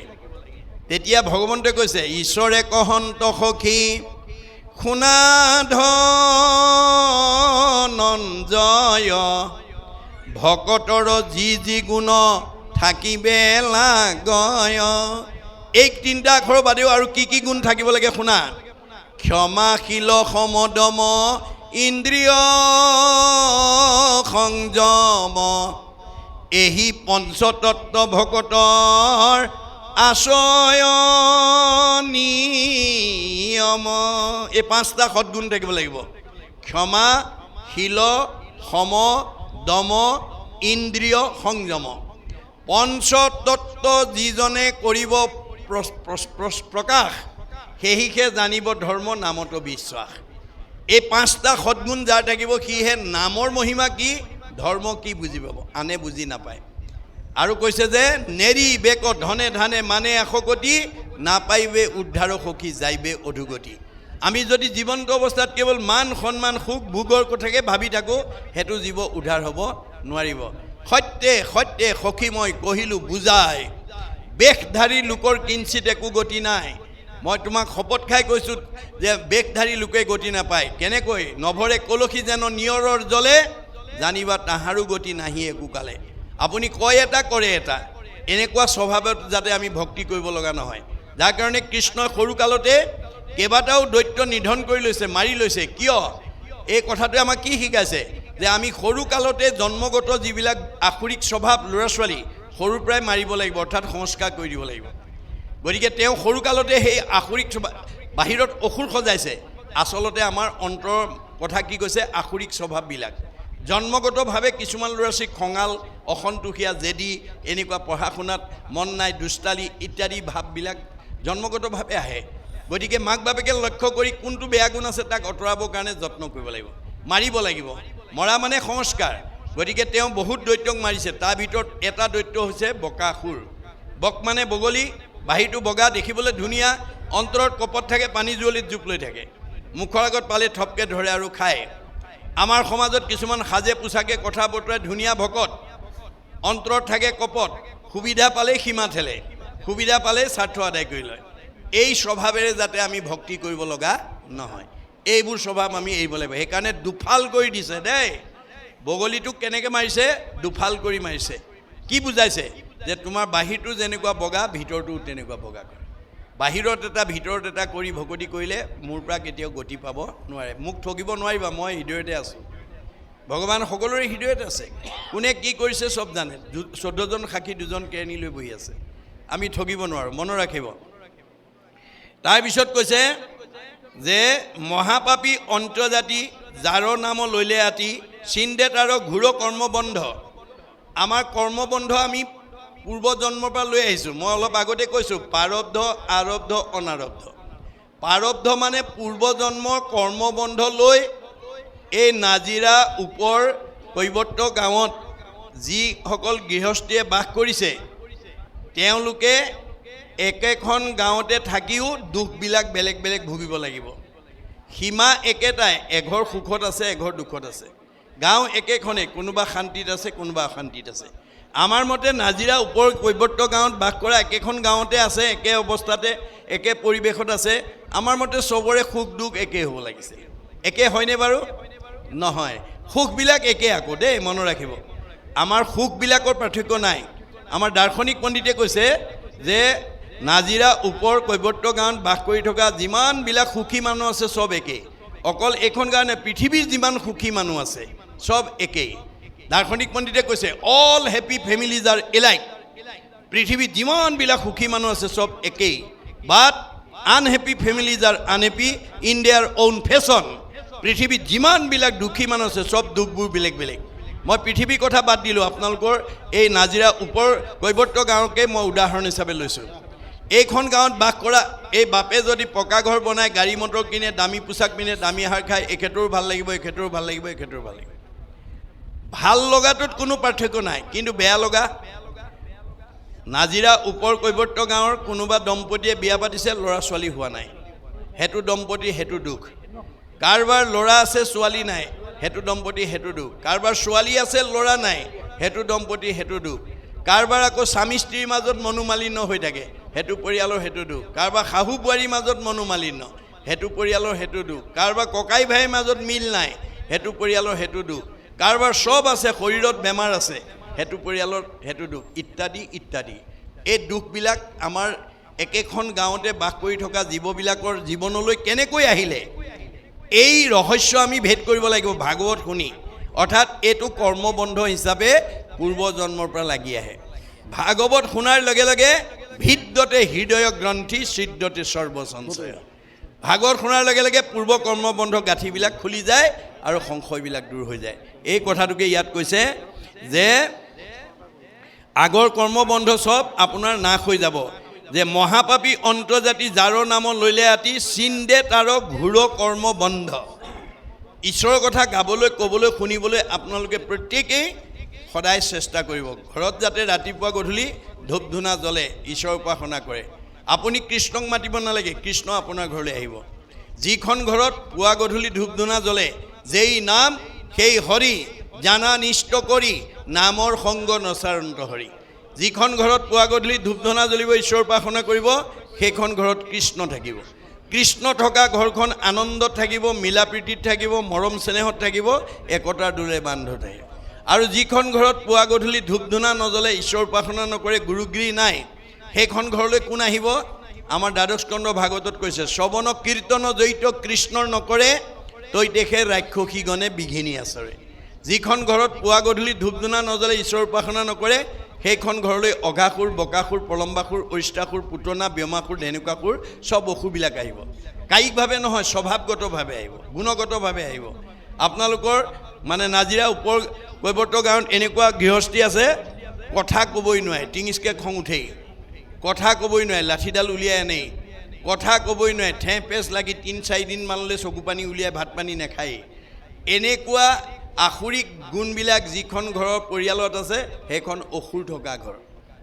সেই অসুৰবিলাকক যেতিয়ালৈকে উলিয়াব নোৱাৰিব, তেতিয়ালৈকে আপোনাৰ সেইখন ঘৰত শান্তি প্ৰতিষ্ঠা নহ'ব। সেইকাৰণে নাৰায়ণ ঠাকুৰ এটা ফকৰাৰ আধ্যাত্মিক ফকৰাৰ যোগেদি কি বুলি কৈছে? কুকুৰে কৰিলে বিয়া বাঘৰ জীয়াৰী, দেখিয়া ভালুক গ'লে ঘৰ বাৰী এৰি। কুকুৰে যদি বাঘৰ জীয়াৰী বিয়া কৰাব পাৰে, সেইখন ঘৰত আৰু ভালুকৰ পৰিয়াল থাকিব নোৱাৰে। তাৰমানে কুকুৰ মানে জীৱ, ডেকা ল'ৰাই হওক, গাভৰু ছোৱালী হওক, বোৱাৰীয়ে হওক, শাহুৱে হওক, পিতৃয়ে হওক, মাতৃয়ে হওক, যিটো জীৱই বাঘৰ জীয়াৰী মানে নাম, বিয়া মানে সম্পৰ্ক, নামৰ লগত যি বিয়া পাতিব, তাৰ অন্তৰত থকা নাম সোমাই যোৱাৰ লগে লগে কৰ্ণপথে ভকতৰ হিয়াত প্ৰৱেশী হৰি দুৰ্বাসনা হৰে সমস্তই। আপোনাৰ কাম, ক্ৰোধ, লোভ, মোহ, মদ, মাৎসৰ্য, ঈৰ্ষা, হিংসা, কুৎসুত, কপাত, এই বেয়া ভাৱবিলাক ওলাই যাবলৈ বাধ্য হ'ব। খালী বটলত পানী ভৰাই দিয়াৰ লগে লগে তাৰ ভিতৰৰ বায়ু ওলাই যাবলৈ বাধ্য হ'ব। এইটো যেনেকৈ বিজ্ঞানসন্মত সত্য, আমাৰ কাণেদি যিমান কৃষ্ণ কথা সোমাব, সিমান বেয়া ভাৱবিলাক ওলাই যাবলৈ বাধ্য হ'ব। এতিয়া এই পৰিৱেশ আমি যাতে প্ৰত্যেকখন ঘৰতে আমি কৰিব পাৰোঁ, তাৰ প্ৰতি আইসকলে গুৰুত্ব দিব লাগিব দেই। আমাৰ ঋগ্বেদৰ মতে এখন ঘৰৰ, এটা পৰিয়ালৰ, এখন সমাজৰ সৰ্বাংগীন উন্নতি আইসকলৰ ওপৰত নিৰ্ভৰ কৰে। ন গৃহম গৃহম ইতি আহু গৃহিণী গৃহম উচ্যতে তয় আহি স্বহিতা সৰ্বান পুৰুষায়াম সমষ্ণুতে। যিখন ঘৰৰ আইসকলে পুৱা গধূলি ধূপ ধূনা জ্বলাই ঈশ্বৰ উপাসনা কৰিব, তেওঁ নিজেতো উদ্ধাৰ হ'বই, সেইখন ঘৰৰ সকলো পুৰুষৰ চতুৰ্বৰ্গ সাধন কৰিব। আৰু যিখন ঘৰৰ আইসকলে ধূপ ধূনা জ্বলোৱাৰ সময়ত গ্ৰাম্য কথা, পৰচৰ্চা, মানে টিভি চাই থাকিব, মোবাইল টিভি থাকিব, সেইখন ঘৰৰ পৰিৱেশ কি হ'ব? মহাভাৰতৰ বন পৰ্বত কৈছে জৈছ ভাৰ্যা গৃহে নাস্তে সাধিসা পুণ্যচাৰিতা অৰণ্যং তেন গন্তব্যং যথা অৰণ্যং তথা গৃহম। সেইখন ঘৰ গুচি বাঁহতল হ'ব। আইসকলে ইচ্ছা কৰিলে ঘৰ গুচি বৈকুণ্ঠলৈ উত্তৰণ কৰিব পাৰে, আৰু ইচ্ছা কৰিলে ঘৰ গুচি মানে বাঁহতল কৰিব পাৰে। আইসকলৰ ইমান মহিমা আছে, বুজিছেনে? গতিকে আমাৰ আইসকলে পুৱা গধূলি যাতে ধূপ ধূনা জ্বলাই ঈশ্বৰ উপাসনা কৰি ঘৰখন যাতে প্ৰদূষণমুক্ত কৰি ৰাখে, তাৰ প্ৰতি গুৰুত্ব দিব লাগে। যাৰ কাৰণে গুৰুজনাৰ দিনত সৌ সিদিনা আমাৰ অসমৰ এগৰাকী মহিয়সী নাৰীয়ে এই তথ্য দাঙি ধৰি অলৌকিকক লৌকিক কৰি, অবাস্তৱক বাস্তৱ কৰি জগতলৈ আৰ্হি এৰি থৈ গৈছে। কোন? ৰাধিকা সতী। ৰাধিকা সতীয়ে গুৰুজনৰ ওচৰত কি বুলি কৈছিল? গুৰুদেৱ, মোৰ সতীত্ব গুণৰ অন্যতম বৈশিষ্ট্য হৈছে অপ্ৰাতসে উঠিয়া কৰ গৃহ কৰ্ম গণ, অবাহিৰে ভিতৰে কৰ গোময় সিঞ্চনা। মোৰ সতীত্ব গুণৰ অন্যতম বৈশিষ্ট্য, মই ৰাতিপুৱা সোনকালে উঠি ঘৰ দুৱাৰ সাৰি মুচি গুৰুগিৰি মচি কাচি ধূপ ধূনা জ্বলাই ঈশ্বৰ উপাসনা কৰি ঘৰখন প্ৰদূষণমুক্ত কৰি থাকোঁ। আৰু পুৱাৰ সৌৰ শক্তি আহৰণ কৰি সৃজনী শক্তি অটুট কৰি ৰাখোঁ। অৰ্থাৎ যিসকল দম্পতীয়ে পুৱাৰ সৌৰ শক্তি আহৰণ কৰিব, তেওঁ সন্তান জন্ম দিবৰ কাৰণে চিজাইনৰ প্ৰয়োজন নাই, নৰ্মেল দিব পাৰিব। যিটো কাৰণে বিশ্ববিখ্যাত বৈজ্ঞানিক আইনষ্টাইনে কৈছে, science without religion is blind, religion without science is লেম। যিটো বিজ্ঞানত ধৰ্ম নাই অন্ধ, যিটো ধৰ্মত বিজ্ঞান নাই খুৰা। ধৰ্ম আৰু বিজ্ঞানৰ ওতঃপ্ৰোত সম্বন্ধ। শংকৰদেৱে বিজ্ঞানসন্মত ধৰ্ম দি থৈ গৈছিল। যিটো কথা ৰাধিকা সতীয়ে গুৰুজনৰ ওচৰত প্ৰতিপন্ন কৰাৰ কাৰণে গুৰুজন সন্তুষ্ট হৈ গৈছিল, যোৱা পানী আনা। 3টা কাঠিৰ এপল পানী এপল মাটি ব্ৰহ্মপুত্ৰৰ পৰা যুগবলৈ আনি টেম্বুৱনী জানত পেলাই দিয়াৰ লগে লগে বোৱতী নদী বন্ধ হৈ গ'ল আৰু সেই অঞ্চলৰ বানপানী কবলত পৰা ৰাইজ উদ্ধাৰ হ'ল। এগৰাকী সতী নাৰীৰ সতীত্ব গুণে যদি বোৱতী নদী বন্ধ কৰিব পাৰে, আমাৰ ঘৰখন, আমাৰ সমাজখন, আমাৰ পৰিৱেশটো ভাল কৰিব নোৱাৰিব কিয়? এই বিশ্বাস আমাক লাগিব। সেইকাৰণে অৰ্জুনক কৃষ্ণই কৈছে, হে অৰ্জুন, আমাৰ আইসকলৰ গাত ঘৰখন সুন্দৰকৈ পৰিচালনা কৰিবৰ কাৰণে, পৰিয়ালটো সুন্দৰকৈ পৰিচালনা কৰিবৰ কাৰণে 7টা সদ্গুণ থাকিব লাগে। যিসকল আইৰ গাত 7টা সদ্গুণ আছে, তেওঁ নিজেতো উদ্ধাৰ হ'বই, পৰিয়ালটো উদ্ধাৰ কৰিব, সমাজ আগবঢ়াই নিব, পৰিৱেশ আগবঢ়াই নিব, আৰু তেওঁ সমাজত এগৰাকী মহিয়সী নাৰী হিচাপে প্ৰতিষ্ঠিত হ'ব। আজি আপোনালোকে ইয়াত থকা সকলৰ কাৰোবাৰ যদি 7টা গুণ আছে, তেওঁলোক ভাগ্যৱতী দেই। যদি কাৰোবাৰ কমি আছে পুৰাই ল'ব। মই গুণকেইটাৰ কথা কৈ দিছোঁ। কৃষ্ণই অৰ্জুনক কৈছিল, এখন ঘৰ, এটা পৰিয়াল, এটা পৰিৱেশ, এখন সমাজ আগবঢ়াই নিবৰ কাৰণে আইসকলৰ 7টা কি সদ্গুণ লাগে? কীৰ্তি, চিৰি, বাকৈশ্য, নাৰীনাং, ধীতি, মেধা, ক্ষমা, স্মৃতি। এই 7টা গুণ আমাৰ প্ৰত্যেক আইৰে লাগিব। এই 7টা গুণ, এই 7টা গুণ যিসকল আইৰ থাকিব, ঘৰত কেতিয়াও বিশৃংখল নহয়, পৰিয়ালত কেতিয়াও অশান্তি নহয়। মনত ৰাখিব কথাটো, সুন্দৰকৈ ঘৰ চলি থাকিব। কিন্তু আপোনালোকৰ কাৰ কি আছে মনত ৰাখিব। 1 নম্বৰ কীৰ্তি। আমাৰ আইসকলৰ প্ৰথম গুণটো হৈছে কীৰ্তি। কীৰ্তি মানে তেওঁৰ কৰ্মবিলাক আনৰ প্ৰশংসনীয় হ'ব লাগে। তেওঁ ঘৰখন পৰিচালনা কৰোঁতে নিট এণ্ড ক্লিন, ডিচিপ্লিন, মানে নিয়মানুৱৰ্তিতা, সময়মতে পুৱাৰ পৰা গধূলালৈকে যিখিনি কৰ্ম কৰিব লাগে শৃংখলাবদ্ধভাৱে তেওঁ কৰ্ম আদৰ্শ দেখি আনে প্ৰশংসা কৰা হ'ব লাগে। কিন্তু আমাৰ বহুত আয়ে আছে, ঘৰৰ ভিতৰটোকে সাৰিব নাজানে, ওপৰে ওপৰে সাৰি আনে, পালেঙৰ তলৰ ভিতৰ যাবখিনি থাকেই। পিছৰগৰাকীয়ে গৈ যেতিয়া উলিয়াই আনে, কয়গৈ কোনে সাৰিছিলে, আমুকিয়ে, লাগিলে দুইজনীৰ মাজত। এগৰাকী কীৰ্তি, এগৰাকী অকীৰ্তি। মনত ৰাখিব কথাটো। গতিকে আমাৰ কীৰ্তি গুণ থাকিব লাগিব, মানে পৰিপাটিতা থাকিব লাগিব। 1 নম্বৰ চিৰি, নিজেও ধুনীয়া হৈ থাকিব লাগিব, ঘৰখনো ধুনীয়া কৰি লাগিব। ল'ৰা ছোৱালী স্বামী যাতে চিৰিহীন হ'ব লগা নহয়, অখাদ্য খাই অকৰ্ম কৰি যাতে বিপথে যাব লাগে, তাৰ প্ৰতি গুৰুত্ব দিব লাগিব। বাকৈশ্য, কথা ক'ব জানিব লাগিব, সত্যপ্ৰিয় হিত। মই অলপ আগতে কৈছোঁ, কথা ক'ব নজনাৰ কাৰণে বহুত পৰিয়ালত গণ্ডগোল লাগি যায়। বাকৈশ্য। নাৰীনাং, ধীতি, ধৈৰ্য গুণ লাগিব। যিখন ঘৰৰ আইসকল ধৈৰ্যশীল, সেইখন ঘৰৰ ল'ৰা ছোৱালী স্বামী বিপদত পৰিব নালাগে। সীমাঘৰীয়া মাজত কিবা এটা তৰ্ক বিতৰ্ক লাগিলে ধৈৰ্যহীন আয়ে ক'ব, হ'ব দিয়ক, কল 2টা থাকিলেও ঠেকা ঠেকি লাগে, কিবা এটা লাগিলে আপুনি সেইটোকে ধৰি নাথাকিব, এইদে বুলি যিগৰাকী আয়ে বুজাব, স্বামী বিপদত নপৰে। কিন্তু ধৈৰ্যহীন আয়ে যদি কয় আপোনাক এনেকৈ ক'বলৈ, তেওঁ কোন, ধৰক মাৰক, এই বুলি যদি উচ্চতাই দিয়ে, ভাৰ্জাৰ উচতনিত গৈ যদি তেওঁ মাৰপিট কৰে, তেতিয়া তেওঁ বাচি থাকিব পাৰে, তেওঁকোতো পুলিচে লৈ যাব। গতিকে তেওঁ বিপদত পৰিলে। গতিকে আইসকল ধৈৰ্যশীল হ'ব লাগিব। আমাৰ আইসকলৰ ধৈৰ্য গুণটো হৰিচন্দ্ৰৰ ভাৰ্যা শৈবাৰ দৰে হ'ব লাগিব। শৈবাই ধৈৰ্য গুণৰ পৰিচয় কেনেকৈ দিছে, যে হৰিচন্দ্ৰ ৰজাই ভাৰ্যাৰ লগত কোনো পৰামৰ্শ নকৰাকৈ সত্যত বন্দী হৈ বিশ্বামিত্ৰক সমস্ত ৰাজ্যধন দি দিলে। অৱশেষত দক্ষিণা দিবলৈ পইচা নাই, এমাহ সময় ল'লে। ঋষিবৰ মোক এমাহ সময় দিয়া, মই তোমাক দক্ষিণাটো যোগাৰ কৰি দিওঁ। হ'ব, তোমাক এমাহ সময় দিছোঁ।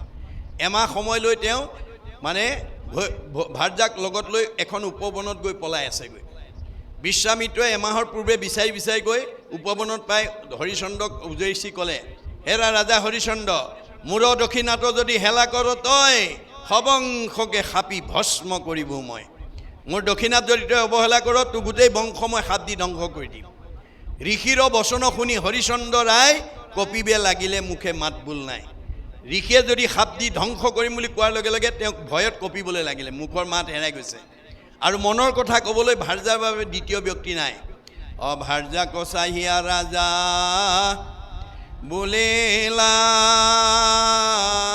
বচন শুনা প্ৰাণে চৰি মূৰ বাক্যে দিও মন হে ভাৰ্যা তুমি মোৰ মন কথালৈ অকণমান মনোযোগ দিয়া কেনমতে ঋষিৰ মই খুজি বহু ধাৰ কেনমতে বংশক মই কৰিব উদ্ধাৰ মই এতিয়া ঋষিৰ ধাৰটো কেনেকৈ পৰিশোধ কৰিম বংশটো কেনেকৈ উদ্ধাৰ মই হতাশ হৈ গৈছোঁ মোৰ মুখৰ মাত হেৰাই গৈছে যিটো সময়ত স্বামী হতাশ হৈছে মাত হেৰাই গৈছে স্বামীক প্ৰেৰণা দিবৰ কাৰণে স্বামীক সাহস যোগাবৰ কাৰণে শৈবাই কেনেকৈ উত্তৰ দিলে স্বামীৰ বচন শুনি শৈবা প্ৰাণে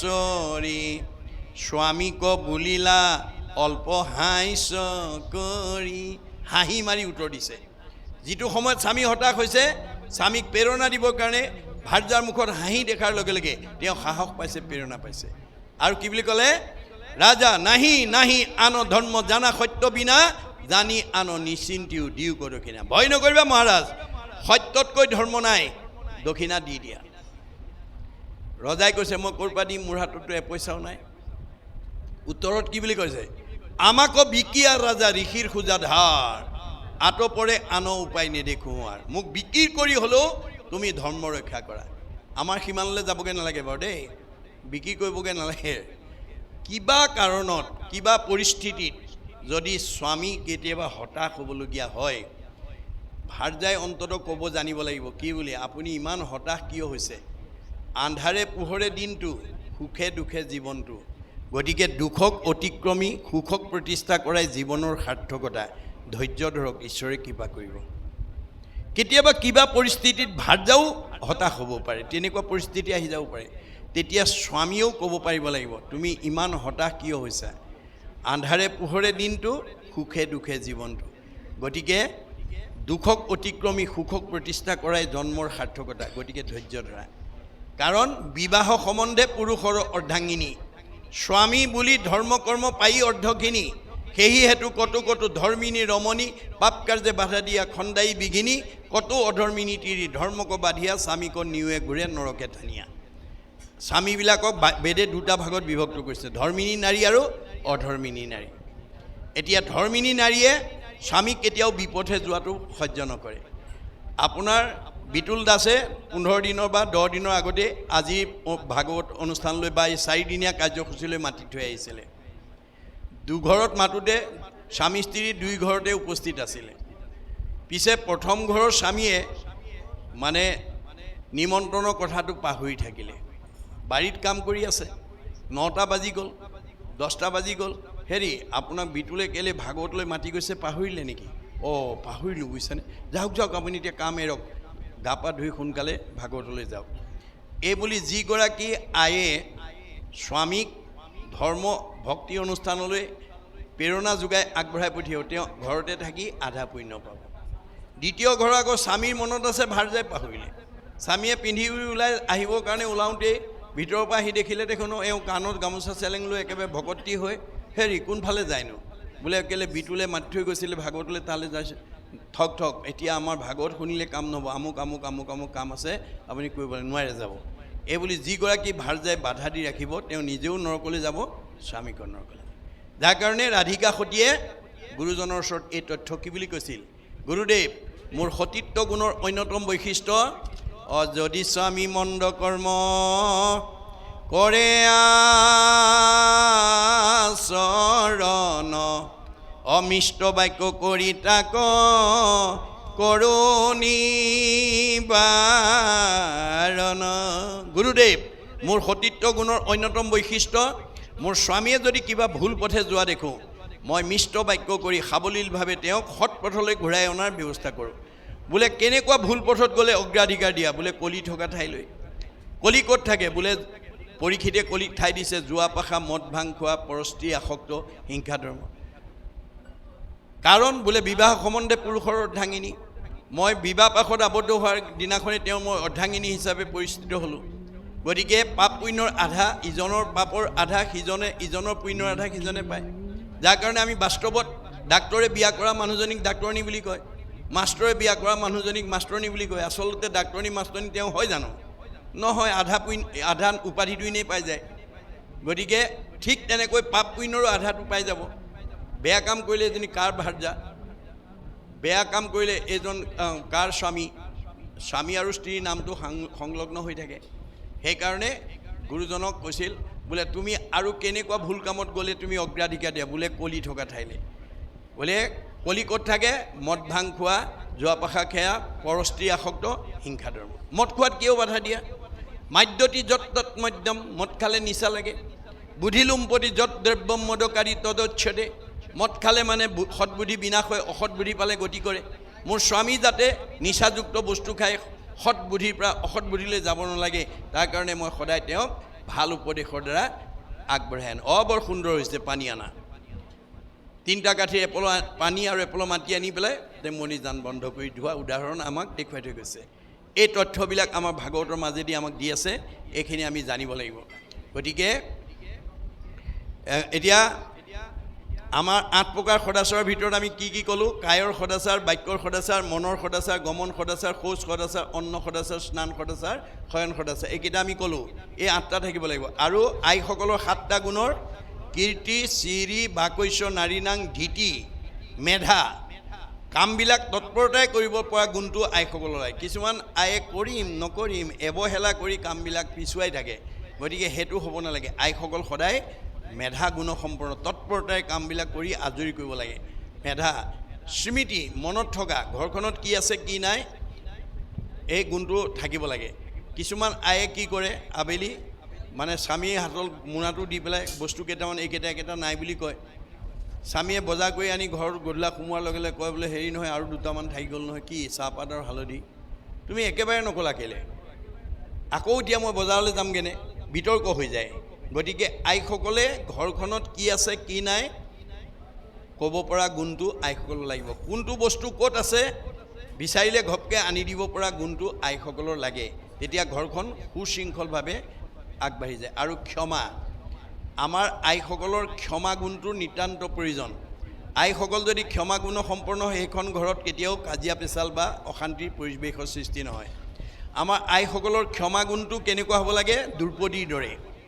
দ্ৰৌপদীৰ 5টা পুত্ৰৰ মূৰ কাটি নিয়া অশ্বত্থামাক কৃষ্ণ অৰ্জুনে হাতে ভৰিয়ে 4টা বান্ধি মুখৰ আগত ধুপুচকৈ পেলাই দিয়াৰ পিছত আমাৰ আইসকলে হ'লে 5টা ল'ৰাৰ মূৰ কাটি নিয়া শত্ৰুটোক মুখৰ আগত পালে টুকুৰা টুকুৰ কৰিলেহেঁতেন।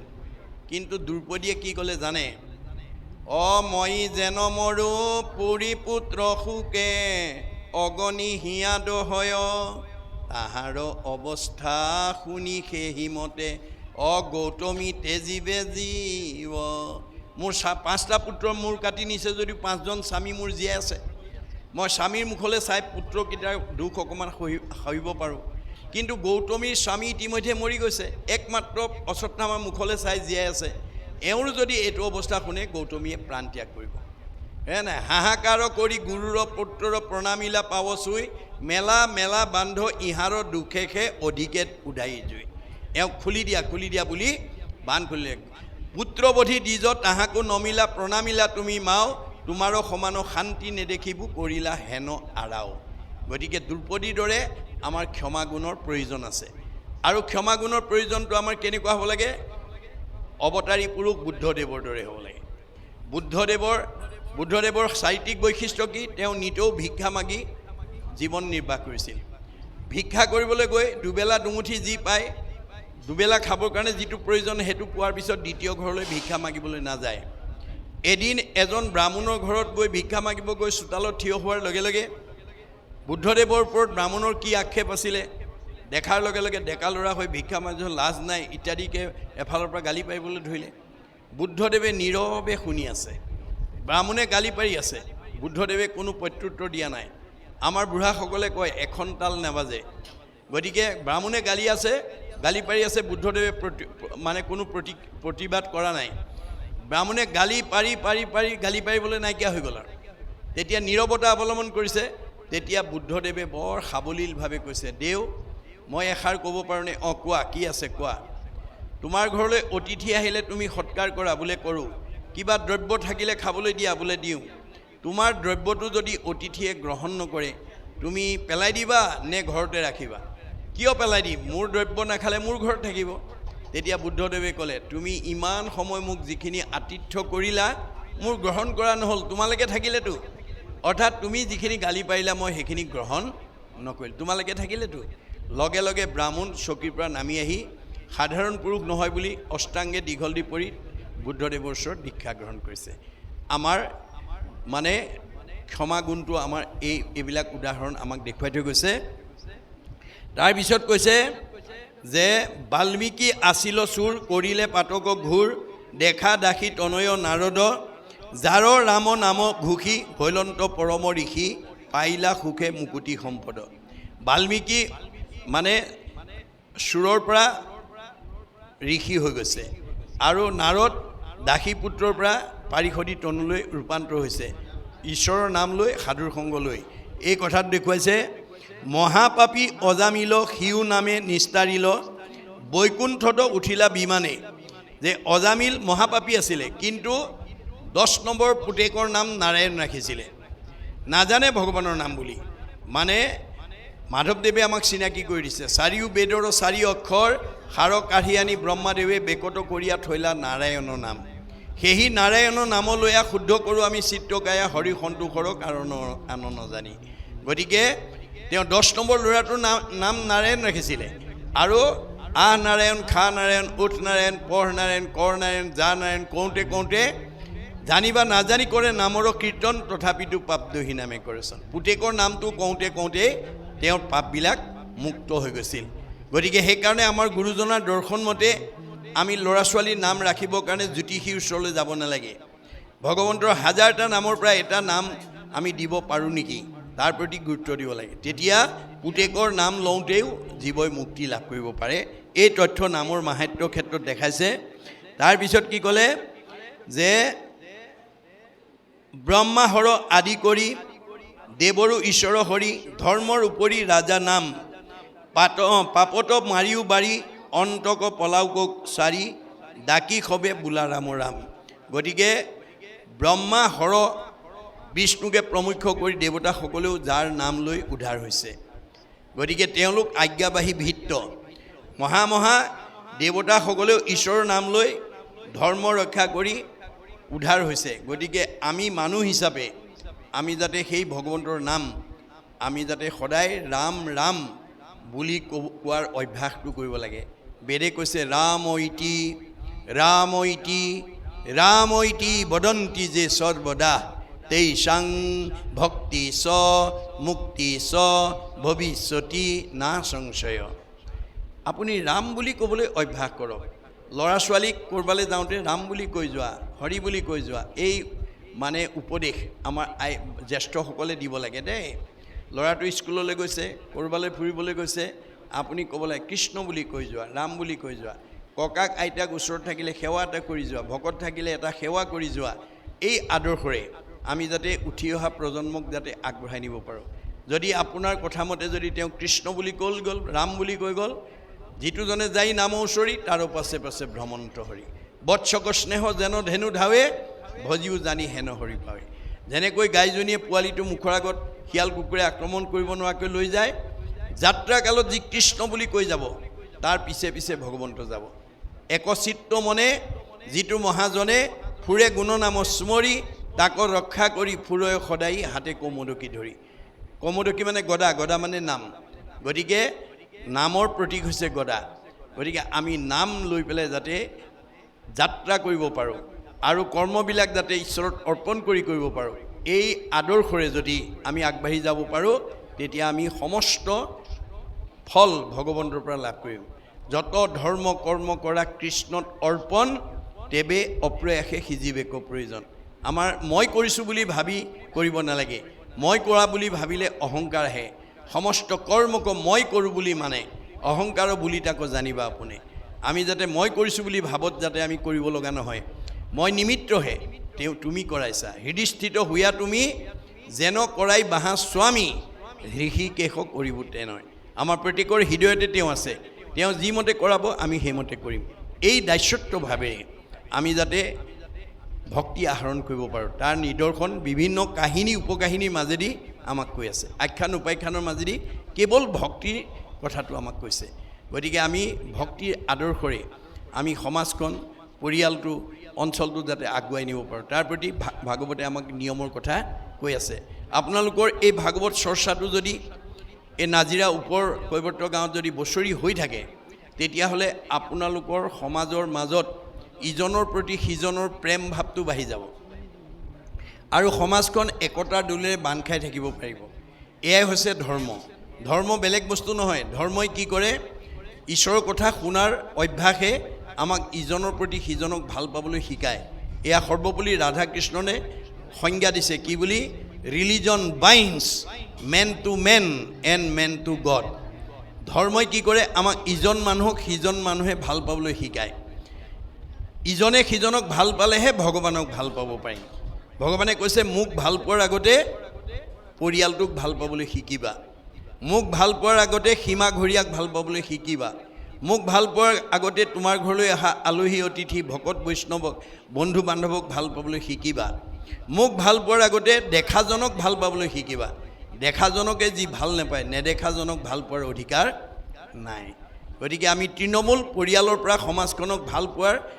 কাৰণে আমি আজিৰ দৰে অনুষ্ঠান পাতিব লাগিব আৰু ই কি কৰিব আমাক সমাজখনক একতাৰ দোলেৰে বান্ধি ৰাখিব সৰ্বপল্লী ৰাধাকৃষ্ণনে কৈছে ধৰ্ম অন্য নহয় religion is that which bind society together but which divide society breaks it up into parts and makes people fight one another is অধৰ্ম আপোনাৰ যদি গাঁওখনত আপোনালোকৰ ডাক্তৰ আছে ইঞ্জিনিয়াৰ আছে অৱশ্যৰ আছে প্ৰবক্তা আছে অধিবক্তা আছে বুদ্ধিজীৱী আছে জ্ঞানী মানি বহুত উচ্চপদস্থ বিষয়ত চাকৰি কৰা মানুহ আছে ইজনক দেখিলে সিজনে যদি মুখখন সিফালে ঘূৰাই দিয়ে ইজনৰ প্ৰতি সিজনৰ যদি সদ্ভাৱ নাই সেইখন অধৰ্মী গাঁও আপুনি বাহিৰৰ পৰা এঘৰ মানুহ দেখিছে ধনে ধানে টকাই পইচাই গাড়ীয়ে মটৰে পকা ঘৰে দুৱাৰে চাকৰিয়ে বাপৰিয়ে ব্যৱসায় বাণিজ্যে নদন বদন কিন্তু ভিতৰত গৈ দেখিলে শাহু বোৱাৰী মাতবোল নাই ককাই ভাইৰ প্ৰতি সদ্ভাৱ নাই স্বামী স্ত্ৰীৰ মনোমালিন্য তেতিয়াহ'লে সেইখন ঘৰ অধৰ্মী গৃহ অধৰ্মী পৰিয়াল